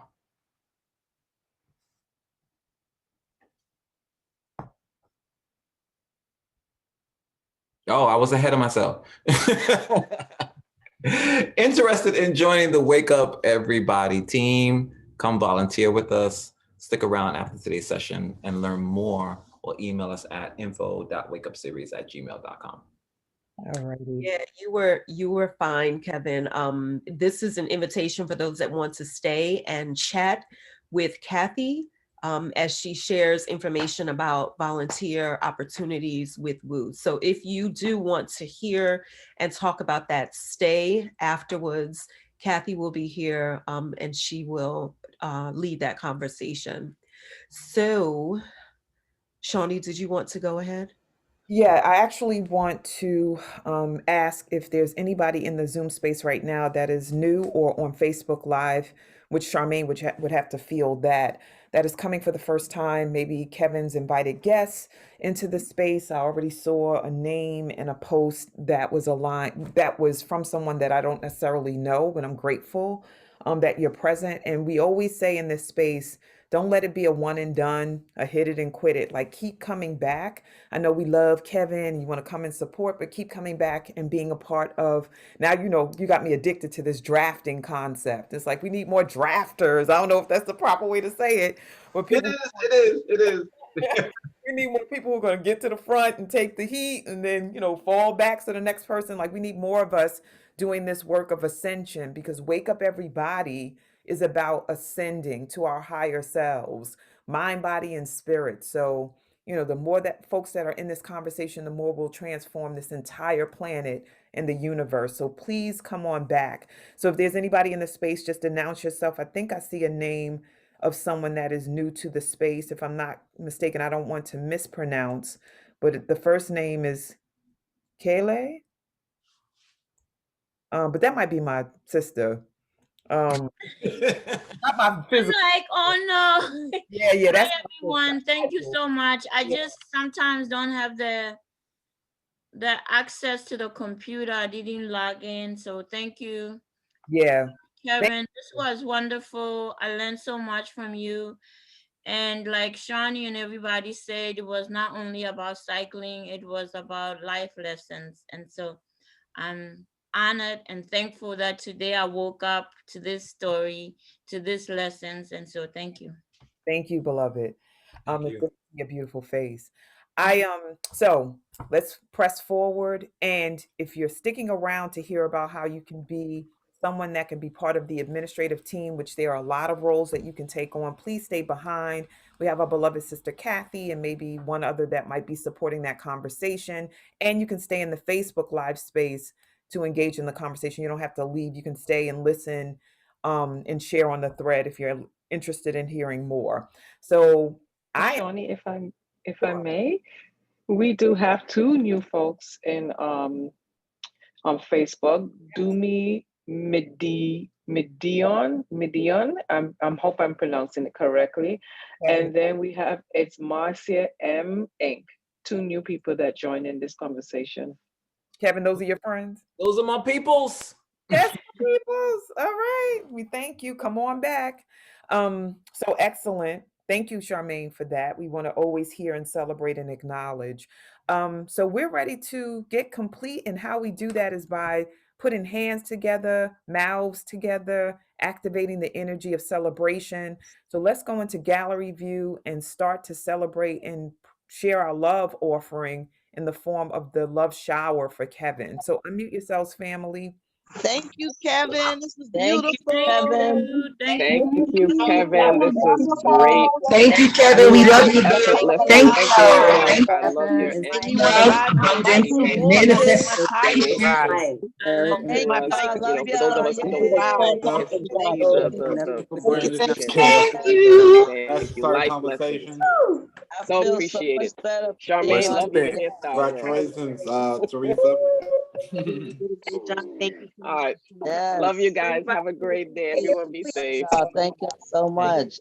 Thanks, Kevin. Take I'm care. taking. Thank you. Great Thank day. you. I'm taking my staffing team with me to the doctor today at 4 o'clock, and I'm looking All forward. right. That win. Right. Thanks, Teresa. bro. Yeah, that win's Excellent gonna be rocking presentation. with me. Love y'all. All right. Mwah, See mwah, you mwah. later. Love y'all, family. Love y'all. All right, Have a peace, great peace. day. Bye. Blessing. Blessed day. Thank you all. Wow, that was amazing. Thank you, Kevin. Thank you. Thank you. How did you get this thing? Oh, it won't let me close. What is the every time? Teresa, look at N. Look for It will N. not. It won't let me in. No, Kathy, know why? Every time I'm trying to end, I have to be. Kathy, I tried like 5 times. It will not let me click out. Let me see again what happens. Oh, now it's let me leave. I'm going because I got to get myself prepared to go to the doctor today. So I love you. Okay. Do some stuff in the house. Mwah. Y'all, we need y'all. Come on, help us, please, ladies, gentlemen, whoever's on here. We need y'all on the team. Love y'all. Good one. Bye. Kevin. Huh? Kevin.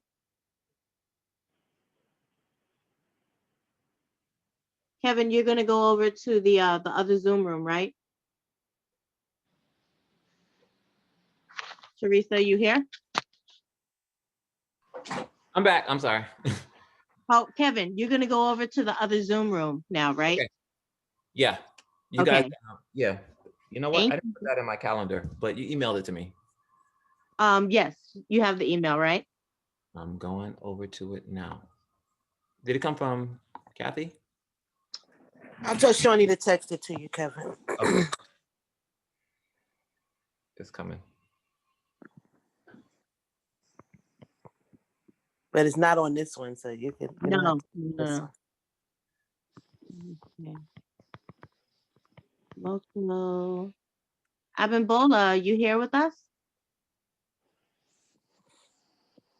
Moto E6. Z, you here? You're all alone. Multitasking as usual. I'm here. I thought maybe everyone had fallen asleep. You're all alone. How you doing? I'm always blessed. How's everybody doing? Blessed and highly favored and abundant. I just realized I still have that morning voice husky thing going on. Don't worry, it's sexy. You're sending it to you now, Kev. Okay. How you doing, Z? Always blessed. How are the kids? They're good. In fact, who is it? Stacy's son is autistic, isn't is Yes. anybody else? My Yes. granddaughter is autistic, and I'm dealing with a situation with her right now. I need to talk to somebody who's got some experience with this because it's stressing me out. It's actually making me a little crazy. I'm not sure how to handle it without attacking her. You gotta leave this one, Kevin. Yep. Okay. I got it now. Okay. I'm out of here. Have a beautiful debrief. Thank you. Z, I also have a friend who has an autistic son. If it's okay, I'll give her your number. Please, because this it's caught me completely off guard because it feels like it can't. I know it didn't come out of nowhere because it's just part of how they process things, but this thing she started doing recently that's I'm not handling it very well. Okay, just take a breath. Yeah. Take a breath. Yeah.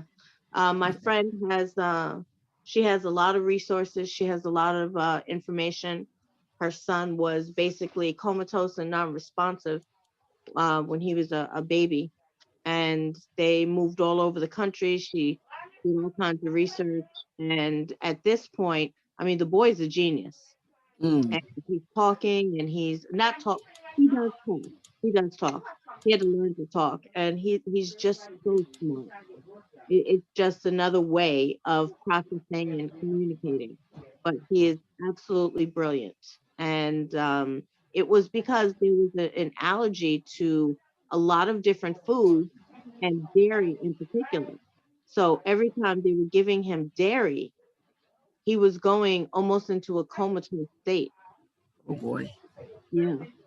Yeah. So maybe I say that to say that if, behaviors are changing or something that, I'll let her talk more about it because she has the expertise, but perhaps the diet is something that can be looked at also and maybe affecting her.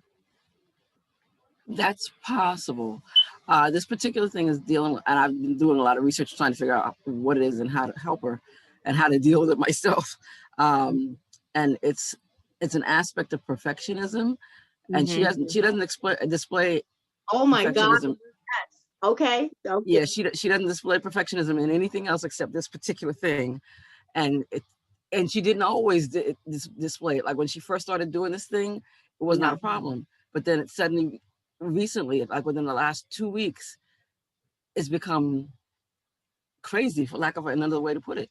And I'm not sure how to handle it. We are broadcasting on Facebook also, so I'll call you after we're finished this. Okay. Okay. All right, So thank you. are you saying that you're finally interested in volunteering? I've been interested. It's finding the time to do it. But there are I've explained this to you before. There are different committees, and these different committees require different time commitments. And there are committees where you can do things like in your own time, like the slides committee, which I am the lead on, and we are always looking for more people and need more people. And I do slides sometimes at 3 in.the morning. And these are PowerPoint slides, right?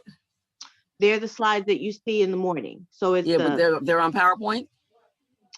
It's on Google. It's in the Google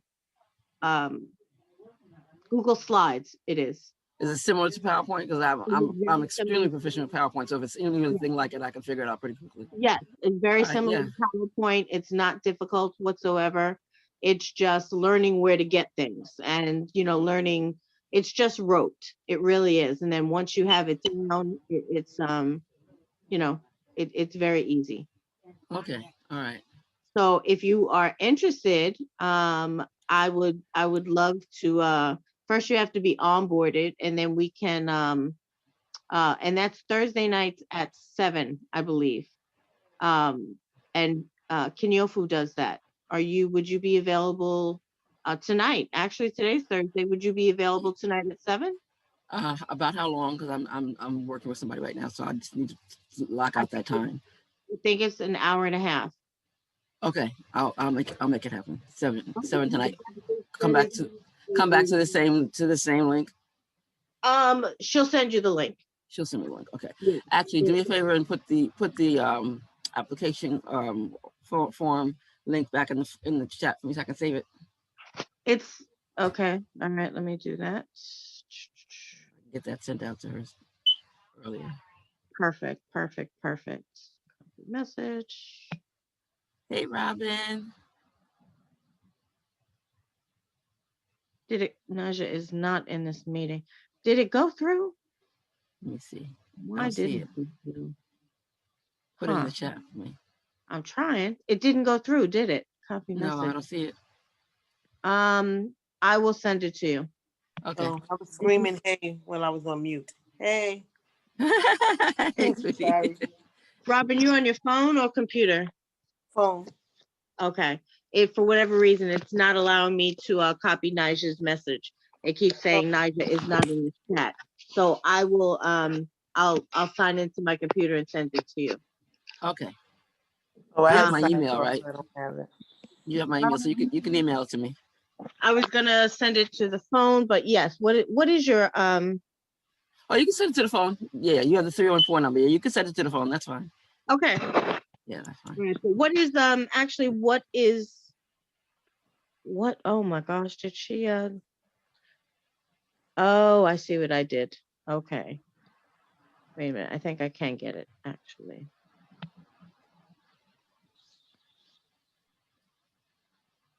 There you go. Got Okay. it. Thank you. You're welcome. You're welcome. Um, yeah, I mean, there are other committees that you might be interested in. There's the community liaison group, which you might be interested in checking emails and disseminating them to whoever, or answering them if it's something you feel comfortable doing. I mean, there's so many different ways that you can, within the marketing committee, there's social media, and that can be done at, in advance. We are going to start on Friday nights. Actually, I can't wait for this. On Friday nights on Instagram, we're going to be doing callbacks at 7 p.m. And 7 p.m. because Nikki, who used to be here and was a marketing genius, found that that was the time that is the most viewed. So 7 p.m. on Fridays, we're going to be having facilitators from the week come back and and do a live and engage the community, and continue the conversation, or answer more questions about the presentation that they did. So I'm looking forward to that. There's Twitter. Cool. So you might want to, tweet that we're going to be starting. There's just so many different things. There's finance. Um, there's administrative things that Chantel needs help with. Chantel is so busy. She's so busy. She does everything. So there's so many different ways that you can be of service. And there, you might have a talent that we don't know we need yet. Okay. I'm serious. Look at Teresa Scott. Teresa Scott with the fundraising and grants and her expertise. That wasn't, that department or that function wasn't something that we were doing. So, if you have a particular skill that we're not aware of, that we need right now, and you see a need, you can create that for yourself. Okay. It's about you being comfortable and making this work for you. Mm-hmm. Mm-hmm. Do you have any questions? Right now, no. Except you mentioned Nikki. How is she doing? I haven't missed her. Nikki is doing phenomenally. Nikki is amazing. Absolutely Awesome. amazing. She's starting her own company with her own products, and she's learning Japanese. Wow. With her group, and starting her own. Just she's doing phenomenally. Awesome. Give her my love. Give her our love, and tell her don't forget about us. Come back and see us sometimes. I most certainly will. Yeah, I miss Nikki in the space. Truly, I miss her.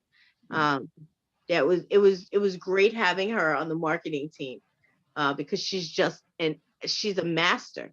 She's an absolute master, and her mind is so sharp.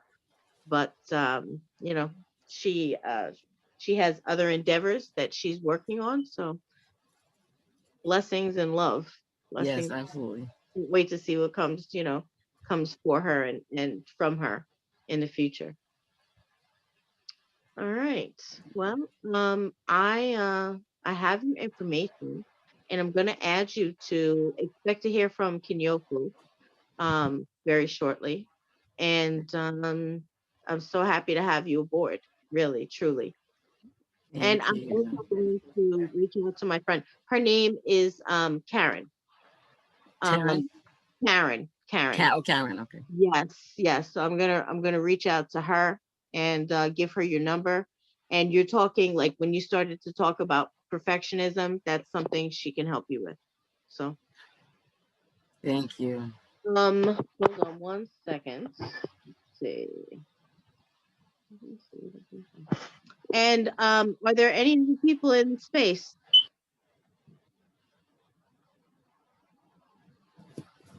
I think people have cycled off or weren't able to sign off. Okay, so thank you so much, Z. So happy to have you here, and we'll be reaching out, and I'll be reaching out to you to do training. Thank you, thank you, thank you. Thank you, thank you, thank you to you. Right. I love life. y'all so much. Love you. Y'all are my lifesavers. You have no idea. I agree with you. I feel the same way. I feel the exact same way. So I'm happy to have you here because it's another level.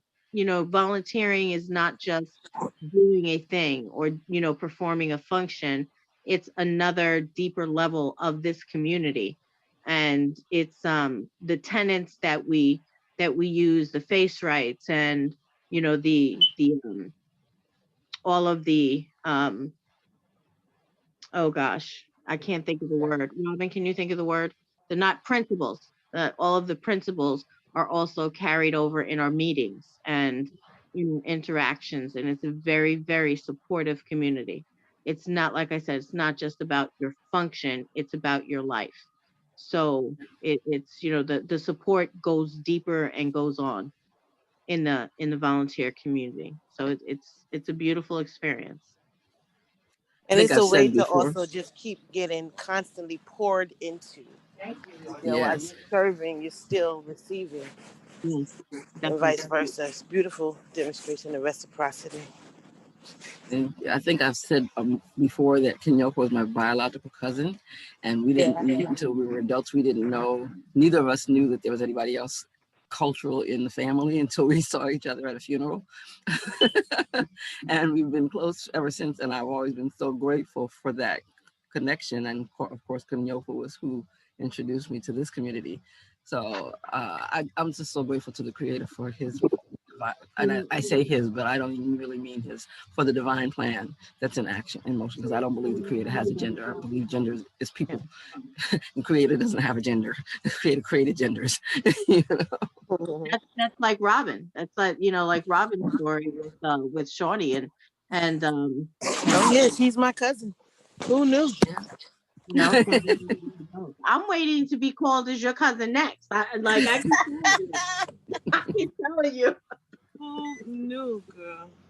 But I have to jump off, ladies, but I'm so grateful that you're going to be signing court, Z. And Thank you. yeah, so I look forward to talking to both of you later. I got to clean off my car. It's full of snow. Yeah. All right, take care, ladies. That's a job. And Z, Yes, ma'am. we will be in contact. So thank you Yes, so much. ma'am. Have a Thank great you. day. Everybody else, if you're interested in volunteering, you have the form there. You have the our contact info, and you can reach out to me, Kathy TWUE @gmail, and we'll be here. There are no accidents, so you're here on this line for a reason. Looking forward to serving with you as well. And Thank love you. you, Z. I'll talk to you soon, okay? Okay, thank you. Peace. Thank you. Bye-bye.